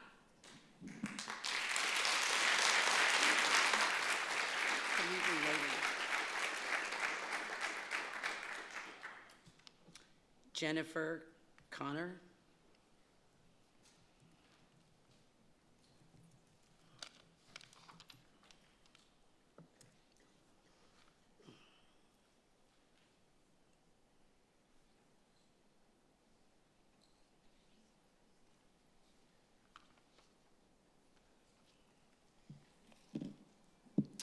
Hi, I'm Jennifer Cano, Harding Road, Southampton. I spoke at the last board meeting about how I've been privileged to volunteer with both of my children's schools and that I felt that we at Centennial have a lot to be proud about. I also shared that despite that, I felt ashamed that the school board had prioritized a candidate that was so divisive and has done so in a way that was not transparent. Tonight, I'd like to add that the introduction of this candidate that happened last week felt like a sham. Not only were the questions provided to the candidate in advance, the community was unable to ask clarifying questions. And yet, this decision will primarily affect our community, our students, and taxpayers the most. I believe that it is not the community that has introduced divisiveness to this process. It is the result of the board's choice to push an unwanted, unwelcome, and unacceptable candidate upon us. I'd like to point out that every word on my sign is a fact. It is a fact that when school districts are sued, taxpayers ultimately pick up the bill. It is a fact that when school districts aren't well rated, property values go down because families don't want to move to that district. It is a fact that this candidate had more than 20 state and federal court cases during his past tenure as superintendent. At the last meeting, I heard a member of the board say that they never want to hurt the children of our district. I'm glad to hear that, and it's something I think that everyone in this room can agree on. However, it's tough to believe that student welfare is a top priority when so many residents have expressed their absolute opposition to this candidate, and yet we continue to move forward with the vote. The right thing to do was to remove this person as a candidate weeks ago. The next right thing to do is to remove him as a candidate tonight. Thank you for your time, and thank you especially, Mrs. Lynch, for your request that this candidate step down for the good of the district.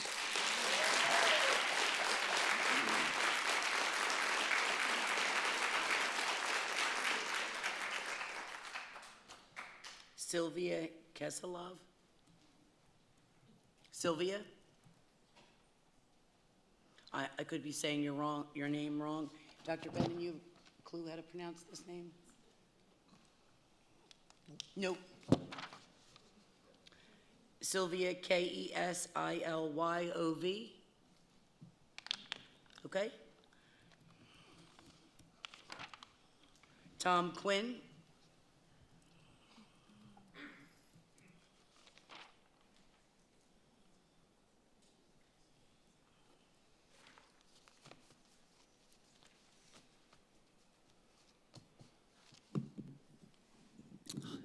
Good evening. Tom Quinn, Gibson Ave, Warminster. I have 2 kids in the district, finishing up at Willowdale and Log. I taught I worked at Tennant for 7 years. My mom worked at the IU. I teach at Drexel now. Ms. Brancato, you said something earlier tonight that's telling, which is like that we're not Central Bucks, right? We look at that in a pejorative sense. I have friends in Central Bucks. I know teachers in Central Bucks. I have students who were former Central Bucks students. They're wonderful. They care about each other. But now we look at, we're not that. And that's how people are going to look at us. You say you don't want to be judged. You will be judged. Okay, right? You make a choice, you're judged for it. And I hope you can stand by it. And if you believe in it, I would think that the events would not be so scripted, right? I would think you'd be able to answer off the cuff, listen to the community, have a dialogue. If you believe in it, there should be a dialogue that's comfortable. If there's division, you'll be judged for it. If there's lawsuits, you'll be judged for it. And I don't understand the mental gymnastics of, you have to take him at his word. It's not him, it was the board. And now we're saying we need to change Dr. Bennett, not the board, right? I think we need to make some other changes here. I believe in this place, it has potential, but I think a lot of us are not feeling like there is trust in the room. And that there is, because of that, because we can't see what value this is bringing to us, that another candidate could not also bring, I think we're feeling like there's ulterior motives. It just doesn't seem to make a lot of sense otherwise. So we hope you'll listen. We hope you'll consider it. I don't have a lot of faith in it, but thanks for hearing me out.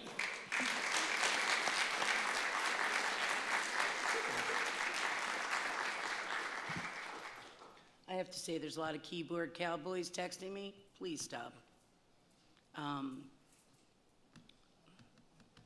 going to speak for every single person up here, whether you like us or don't like us, but every single school board member. This is hard work. These people, everybody is entitled to make their own decision. We're done with public comments. I'm sorry. We're already finished. I'm sorry. This isn't easy for any of us, but a board makes the policies, not the superintendent. Well, I understand, but now I have the floor for a second. I'm not being fresh. I would appreciate you not being fresh. Mrs. Brancato, Yes, Mrs. Lynch. the board sets a policy, but the board and the superintendent have an administrative policy, which has members of the public and also has the ex officio member is the superintendent. The superintendent sits in on the policy meetings. The superintendent can give great input into a policy. So just saying, it's not me, it's them, don't work that way. Well, Mrs. Lynch, they have input. We are not a board. Not one person up here, including you, is a board member that would allow harm to come to a child.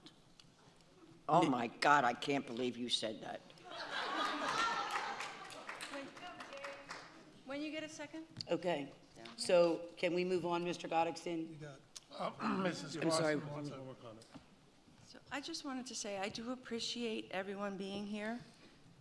Personally, you voted me into this seat. I represent you. Please know I hear you loud and clear.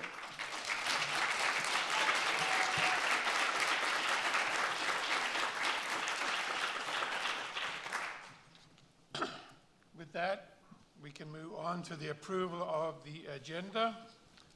Be it resolved that the Centennial School District Board of School Directors, 2.1, approves the May 27th, 2025 Committee of the Whole agenda as per attached. Are there any corrections that need to be made that are allowed by PA law? Second. Second by Mrs. Crossan. All in favor? Aye. Aye. Any abstentions? Hearing none. Approved by 9-0. Moving on to new business. Excuse me. We have 8 items, and I think we should take the first 3 separately. Correct. Correct. So be it resolved that the Centennial School District Board of School Directors, Did you ask if anybody wanted to pull anything else? No, we'll do that later. Okay, We're doing one at a time Okay. for now. So, Sure, sure. 3.1, approves Dr. Abraham Lukabaugh as Superintendent of the Centennial School District, subject to terms and conditions set forth in the superintendent's contract. And I just want to say that we have a couple of adjustments to his contract, and that is conference capped at 2 per year at a total cost of $7,000, and professional organization membership is also capped at $7,000. Second. Second by Mr. Ginhard. Any discussion? Yeah, I would just like to point out. Individual votes? We sure will. We sure will. I would just like to point out that it only takes 5 votes, but I want you to know that he was not just, people say he was at the top of the, what's the word I'm looking for? He was at the top of the applicant list, and we didn't see each other's scores. He was also at the top of Mrs. Lynch's list. Just one. Okay.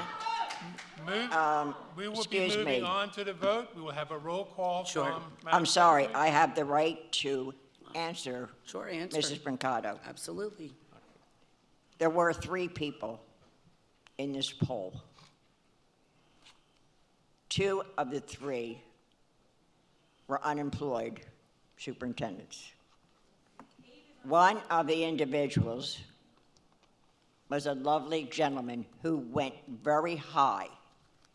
Now, at the time of this poll, that was a point system, we were not allowed to ask any questions. We were not allowed to look at any references. We weren't allowed to do anything. So by trying to throw me under the bus, Mrs. Lynch, that is lady, not true. you made a mistake. You were allowed to look at the references.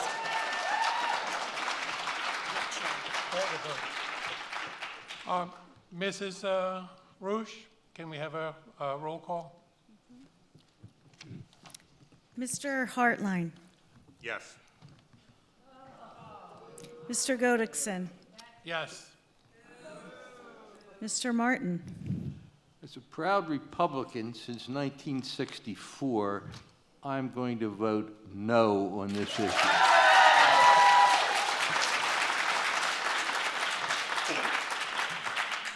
Mrs. Crossan.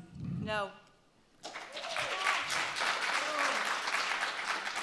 Mr. Sadowski. No. Mrs. Brancato. Yes. Dr. McGuire. Yes. Mr. Gindhart. Yes.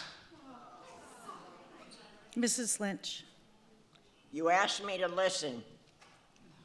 I've listened. I've listened to the lawsuit, $1 million. I've listened to the PR firm, $144,000.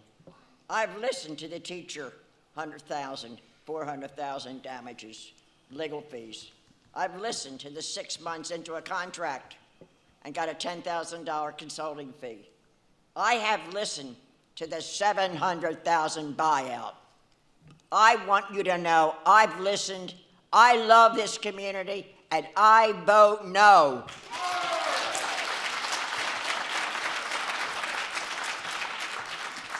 Motion passes 5-4.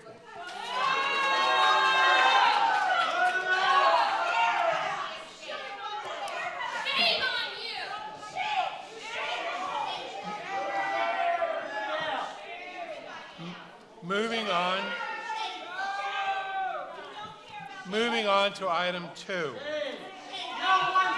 for the story. Not one person. 3.2 approves the Act 93 Administrators Compensation Plan effective July 1st, 2025 through June 30th, 2029 as per attached. I make a motion to pull that. Second. To pull that or to? Mrs. Carson is asking to move to. Is it to table or is it to? Yeah, it's a motion to table pending table. our professionals to look at it. Seconded by Mr. Martin.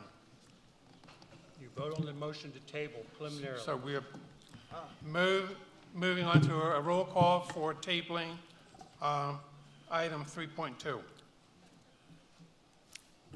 Mr. Godekson. No. Mr. Martin. Yes. Mr. Gindhart. No. Mrs. Lynch. Yes. Mr. Sadowski. Yes. Mrs. Crossan. Yes. Dr. McGuire. No. Mr. Hartline. Yes. Mrs. Brancato. No. Motion to table passes 5-4. So And I just item wanted to- 3.2 has been tabled. So I just wanted to share that I want our professionals that our district pays for. I want HR and our finance director. I want Dr. Wilson and Mr. Greenwood to have a look at the contract. That's what they're paid for. We need them to look at it. He's already explained it twice, but okay. Moving on to 3.3, approves the proposed final 25-26 general fund budget that includes revenues totaling $150,970,762 and expenses totaling $156,790,223 with real estate mileage rate of 173.0723. Further authorizes the display and advertising of the budget in accordance with Act 1 of the 2006 School Code. Final adoption will occur in June 2025. Second. Second by Mr. Hartline. Any discussion? If I might, Mr. Godekson, I would like to ask a question of Mr. Greenwood, if I might, who made this presentation earlier. I see that we have taken the easy way out and taken all the money from the fund balance, which went from $12 million down to $7 million, or 4%. Are you aware of any professional financial organization that recommends a fund balance of 4%? Is this the first budget that you've ever provided for the school district that has a fund balance that low? It is. Would this affect, if it's a rating agency, we're going to be looking at some kind of bond activity later as a fund, as a savings, which is a good thing. But in my experience, which Mr. Cross referenced earlier, the bond agencies tend to rate you lower and reduce your bond rating when your fund balance drops below a certain level. Is that an accurate statement? That is correct. If you had to predict, will our fund balance decline if we adopt this budget as it's currently existing? Can you repeat that? I'm sorry, Mr. Martin. It's just that we have had very little board activity to try to attack expenses, which has been done in the past, other than a couple of things that were discussed were all voted down. So I was just wondering, in its current form, it's just a budget that in all honesty I cannot vote for. But thank you for all your hard work. I do appreciate it very much. Welcome. Any further comments? Seeing none, I think we should do this as a roll call as well. And basically, Mr. Greenwood, I'm sorry. Can I just speak to you one more second? I'm sorry. So basically, all this is, we're just passing, saying that we're not going to raise it more than the Act 1 index, correct? Correct. That's all this means? That's all that it means. Okay, thank you. And for another fact, we do not even have the option of changing it to a higher rate. Changing what to a higher rate? The We're locked in at no higher than 4%. We were before, we are tonight. It's a step in the process that we need to do. Sure, thank you. Wait, While you're there, Mr. Yeah, wait. Stay there for a second. So are we looking at a possible surplus this year? We are looking at a surplus this year, you're correct. And that is in excess of what we took out of the fund balance last year? They're about the same, They're as about we the same. discussed, yes. So The budget is shared, or the forecast as shared, had the $2.5 million in as the debt service fund transfer. so does the 12 million, So the 5.8 could be reduced by $2.7 million with that. so but when you look at taking the money out of the fund balance, I forget what page it's on, where we're saying it's $12 million going down to, I forget the number, I'm sorry, off the top of my head. But there's a possibility that 2 million will be going Yes. back into the fund Correct. balance, correct? Yes. So that the 4.5% that we were talking about may actually be 7%. It could be. It could be 6, it could be 7. 6, Yeah. 7, depending upon how much surplus we have in paying back to that fund. Exactly. Okay. So, Mr. Greenwood, is it safe to say that our budget's a hot mess right now? We're in a difficult position, Mrs. Crossan. Thank you. All right, thank you. Mrs. Rush, can we have a roll call? Mr. Martin, No. Mr. Hartline, Yes. Mr. Sadowski, No. Mrs. Crossan, No. Mrs. Brancato, Mr. Greenwood, again, all this means is that we won't raise it more than 4%. It could be lower, correct? Okay. So if you vote no, we're going to have a meeting in 2 days, because this needs to be completed by the 31st of this month, or we're going to risk sanctions from PDE. Okay. This is a step in the budget process. Okay. I'm sorry, Mrs. Rich. Okay. Did you ask me? Yes. Yes. Mr. Gindhart, Yes. Mrs. Lynch, If you think I'm voting for a $6 million deficit, and we're going to take 2.9 million out of our surplus again, no. Mr. Godekson, Yes. Dr. McGuire. Yes. Motion passes 5-4. All right, thank you. Thank you. I can't wait. And P.S., I have to go to the ladies' room. It's not nice to say it, but since I told the president she didn't want to say it, I want you to know where I Well, I am. wasn't going to announce to the whole room that you were going to the ladies' room. We have 4 more items on the new business. Can we move those 4 items together? Yes. See no objection. 3.4, approves the personnel agenda, including resignations, authorization to employ, leaves of absence, end of assignment, and change of status as per attached. 3.5, approves the memorandum of agreement with VITA Educational Services, adult basic education provider for the continuation of adult basic education and family literacy classes, no cost to the district. 3.6, approves the revisions to the 2025-2026 school year academic calendar to correct color coding of non-routine school days. All dates remain the same. 3.7, approves retroactively 1 William Tennant High School student and 2 chaperones to travel and participate in the National Catholic Forensic League 2025 tournament from May 23rd, 2025 through May 26th, 2025 in Chicago, Illinois. District cost not to exceed $3,659.27.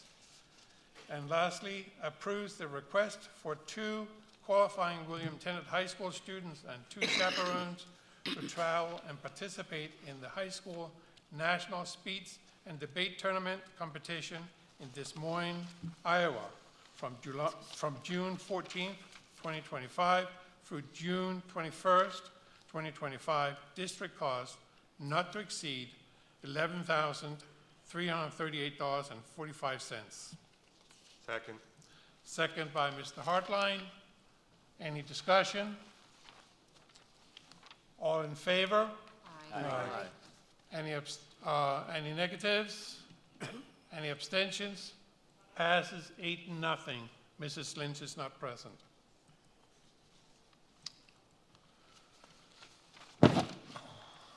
Moving on to committee reports, and I happen to have the Education Committee.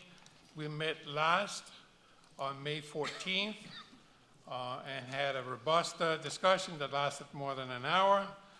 One of the things that's coming up is our comprehensive plan, and we have a first steering meeting on June 10th. The other big part that we had discussions regarding was the planetarium refresh options. Betty Huff is a former board director and was instrumental in providing services, to the school district several years ago, and the planetarium was named after her, and we are now looking to resurrect the planetarium. And then there were 3 other items, where everyone belongs that Dr. Wilson brought forward, and discussions about the Bucks County Music Educators Association Annual Festival that is coming up next March. This will be Centennial hosting it. It's being done on a rotation basis in the county.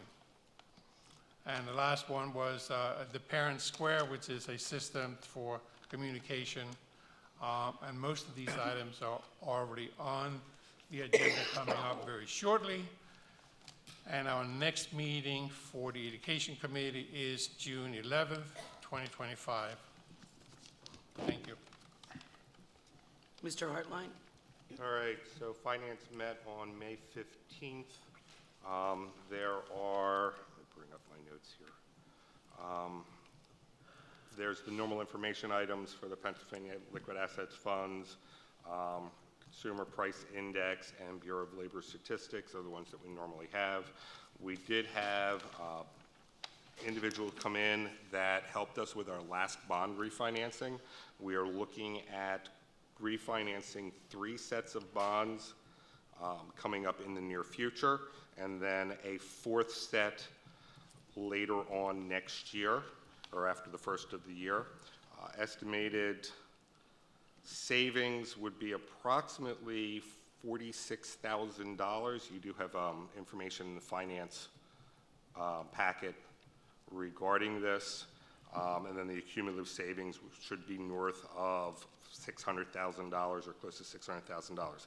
Keeping in mind that this is all subject to market changes, fluctuations. It's until we get ready to go out to actual bid. As we get closer to it, we'll have a better idea. Also, the next set, we're going to be coming forward for one resolution to do all 4 refinances so that we can capitalize and basically get it moving. We're looking at restructuring approximately $22 million in debt that are all callable right now at 5% on the average rate. So hopefully we'll be able to score something a little bit lower. They're talking about the net principal savings being 2.5%, possibly higher, but until we actually get to the dates and we start to know how the market is doing, we're really not going to know. Last time around, we kind of hit a nice little sweet spot. Our bonds were very desirable, so we were able to get a few ticks lower. Hopefully this similar situation will take place this time. Additionally, we are bringing forward five items for approval tonight. The items are some basic boilerplate stuff with us participating in the bid process. These are renewals, awarding the music instrument bid. This too is not a bid for us to purchase instruments, but it is a bid helping to set the price for our students and our families as to what they are paying for instruments. And then there's also the Middle Bucks Institute of Technology's general program that has come forward as well for approval. And that's all I have. Thank you. All right, so it stays with me. Education and Student Services Committee, we had 2 items for information. I don't know if Mr. Gabriel wants to speak to either of them. No? The 2 items, you know, as discussed or mentioned before, is the CSD 2026 to 2029 Comprehensive Plan Timeline. As I mentioned, we will have the first meeting on June 10th. And the second piece is the 2025 Huff Planetarium Refresh. We have 6 items for approval. Wait a second. We have the Operations Committee also. Oh, sorry. So if Mr. Guinard could take that, since I was not there. Sorry. That's okay. I get paid the same way that we're talking now. Yes, you do. We met That's on why the 16th. you get paid more. What's that? You get paid more. I get paid more to talk. We met on the 16th. We had a very informative presentation regarding the planetarium refresh, follow-up to the Education and Student Services Committee presentation. It was a great presentation. I love the idea of the planetarium. Great thing for us to have. We also talked about paving that's going to be done at the high school and log some park lots that are sorely in need of it. And my compliments to the operations who got great bids, and I think we did pretty good with the bids from James Morrissey. Some routine stuff yearly, the Upper Southampton use of the facilities for the camp and the Touch-A Truck. And I also would like to shout out to our operations department for getting us a great deal on cell phone coverage. We're having the same coverage, not losing any operable capability, but saving a significant amount of money every month. And those things will all be on the agenda coming up shortly. Next meeting will be June 13th. Thank you. All right, Mr. Goddick. I guess we go back to these items for approval on the Education Committee. Can we move all 6 of them together? I would like to put 5.2E. 5.2E, we'll hold that.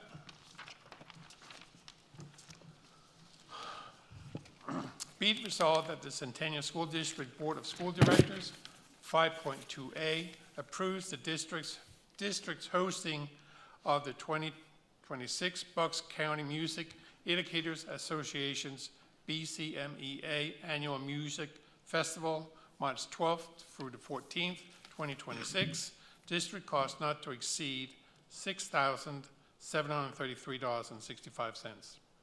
5.2B, approves the adoption and purchase of Open SciEd as the K-8 science curriculum, including the purchase of materials, licenses, and notebooks.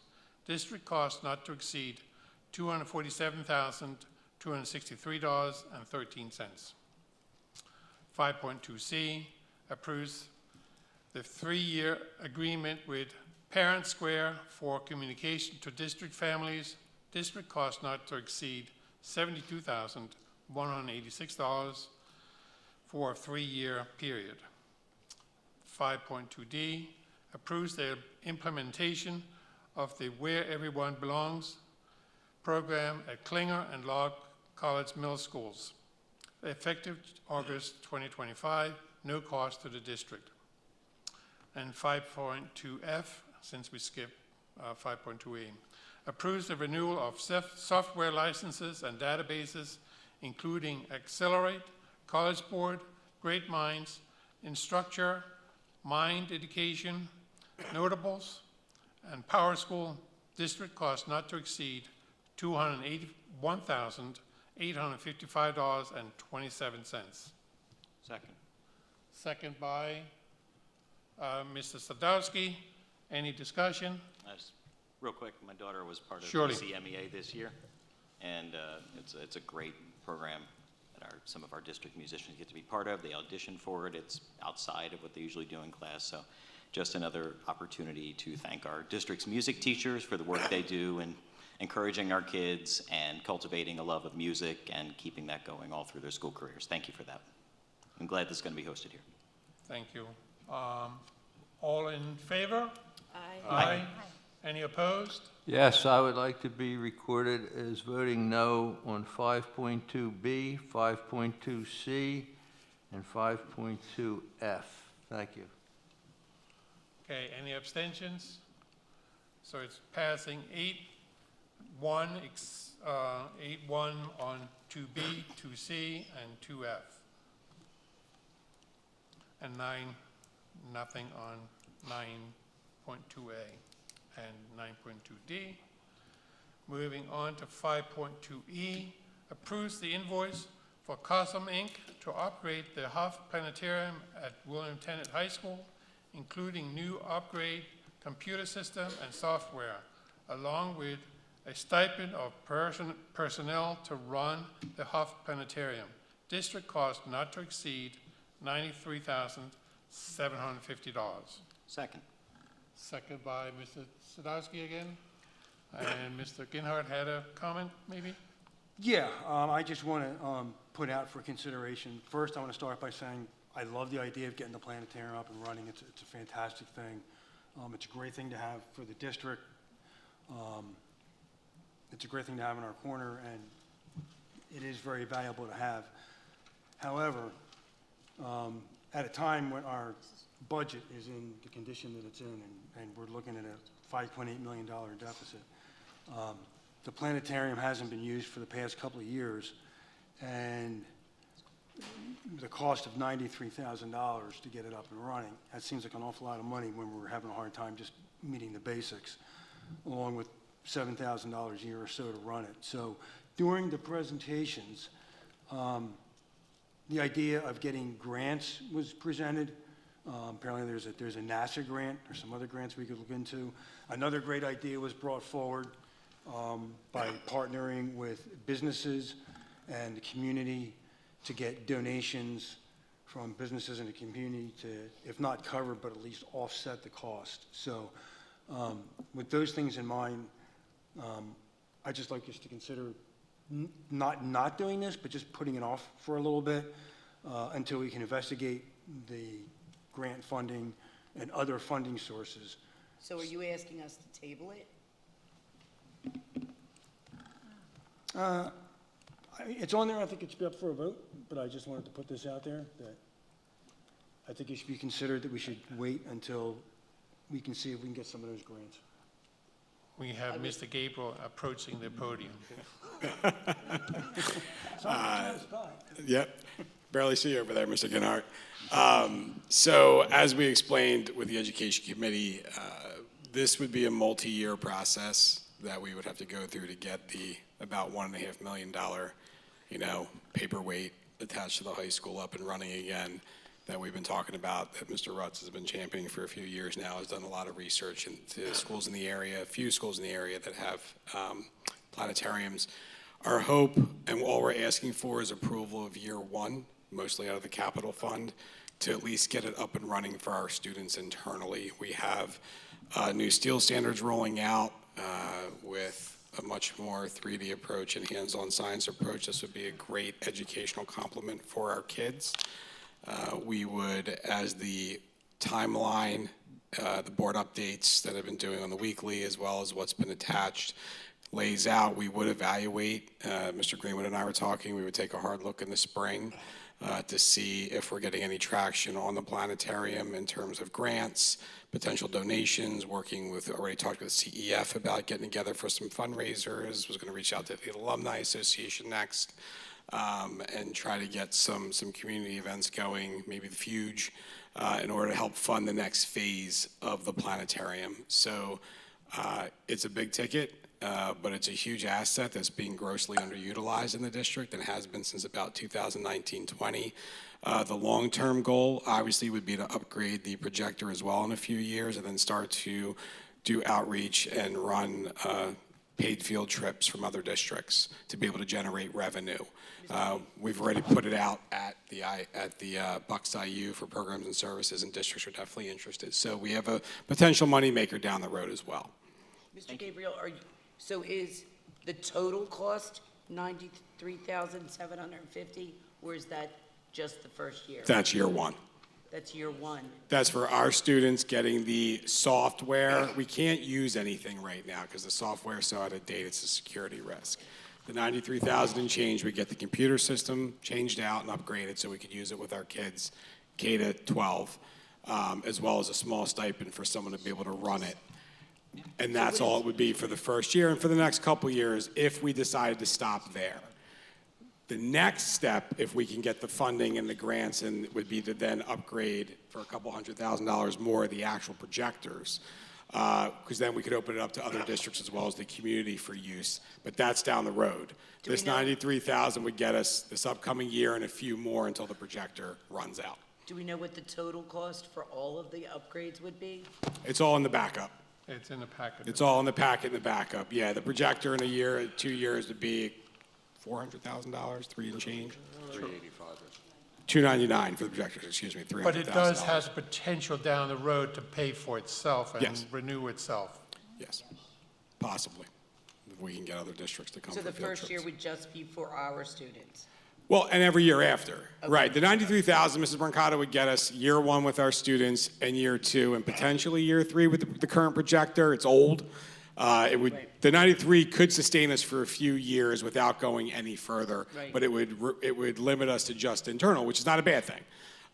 It's just if we want to think beyond into the money making, into revenue generation, community use, on the weekends, weeknights, movies, programs, partnership with the IU to bring in other schools, then we'd have to look at an upgrade down the road. But again, this would give us the year to at least get it up and running with our own students, and then give us time to look into, as shared with Mr. Ginhart in the group of the Eds and Services, about some of the NASA grants and fundraising opportunities that we could put together over the next year. Yeah. Thank you, I appreciate that. You're welcome. Anybody else? No. He answered my question. All right. All in favor? Aye. Aye. Any opposed? No. No. Any abstentions? Passes 7-2.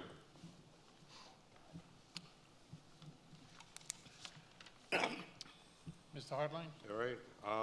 Like I said earlier, we had 4 items that were presented for information. They are pretty much the standard items that we have every month. Does anybody wish to have any of the 5 items that are up for approval tonight pulled? 6.2B? 6.2B. Anything else? All right, seeing none, be it resolved that the Centennial School District Board of School Directors, 6.2A, approves the issuance of PNC procurement card to the manager of food and nutrition for purchases made in connection with the district's catering operations, no additional cost to the district. 6.2C, authorizes the expenditure of the Middle Bucks Institute of Technology general programs for the period of July 1st, 2025 to June 30th, 2026, as set forth by the submitted budget proposal. 6.2D, authorizes participation in and acceptance in the current and subsequent bids and awards of the following joint purchases programs for the fiscal year ending June 30th, 2026. Association of Educational Purchasing Agents, AEPA, BCIU Cooperative Purchasing Group, Buy Board Cooperative Purchasing, CoStars, E&I Cooperative Services, Happer Horsham School District Food Service Equipment Service Bids, Keystone Purchasing Network, KPN, Municipal National Cooperative Purchasing Alliance, NCPA, Omni Partners, Sourcewell PA, DGS State Contract, PEPM Southeastern Pennsylvania Natural Gas Consortium, Southeastern PA Buying Group, SEPA, the Interlocal Purchasing System, TIPS, Upper Dublin School District Grocery Bid, and the U.S. General Service Administration Cooperative Purchasing Program. 6.2E, awards the music instrument rental RFP 2025-14 to the Music and Arts. There is no cost to the district as the rental and purchases are paid for by interested families. Second. Seconded by Mr. Godiksen. All those in favor? Aye. Aye. Opposed? Abstention? Motion passes 9-0-0. 6.2B, be it resolved that the Centennial School District Board of School Directors, 6.2B, approves the management and council to complete the subsequent as provided to the board regarding the district assessment challenge of tax parcel 49-009-043. Estimated additional tax collection is $238,370. Second. I'm sorry, seconded by Mr. Godiksen. All right, Ms. Brancato?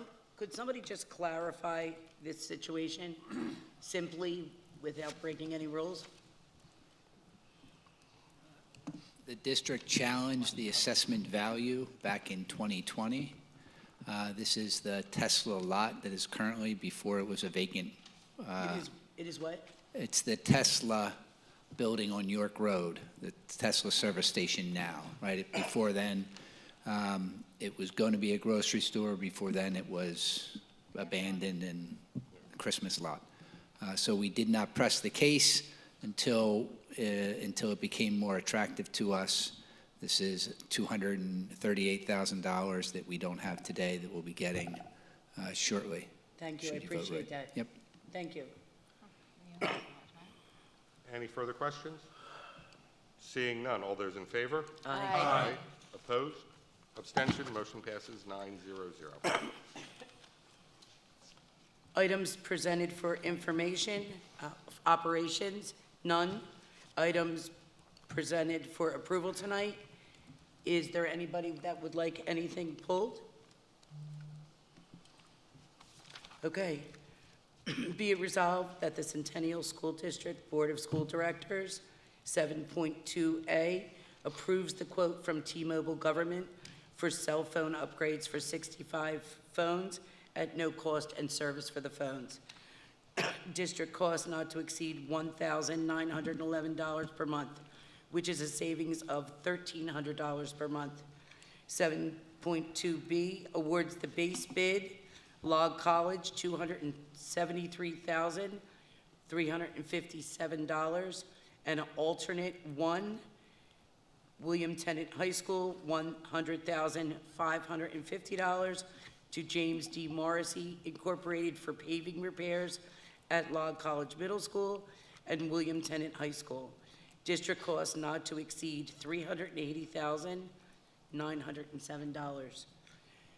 7.2C, approves the 35% reduction of fees for Upper Southampton Parks and Recreation to use the pool at William Tennant High School on Mondays, Wednesdays, and Fridays for their summer camp program from June 23rd to August 8th, 2025.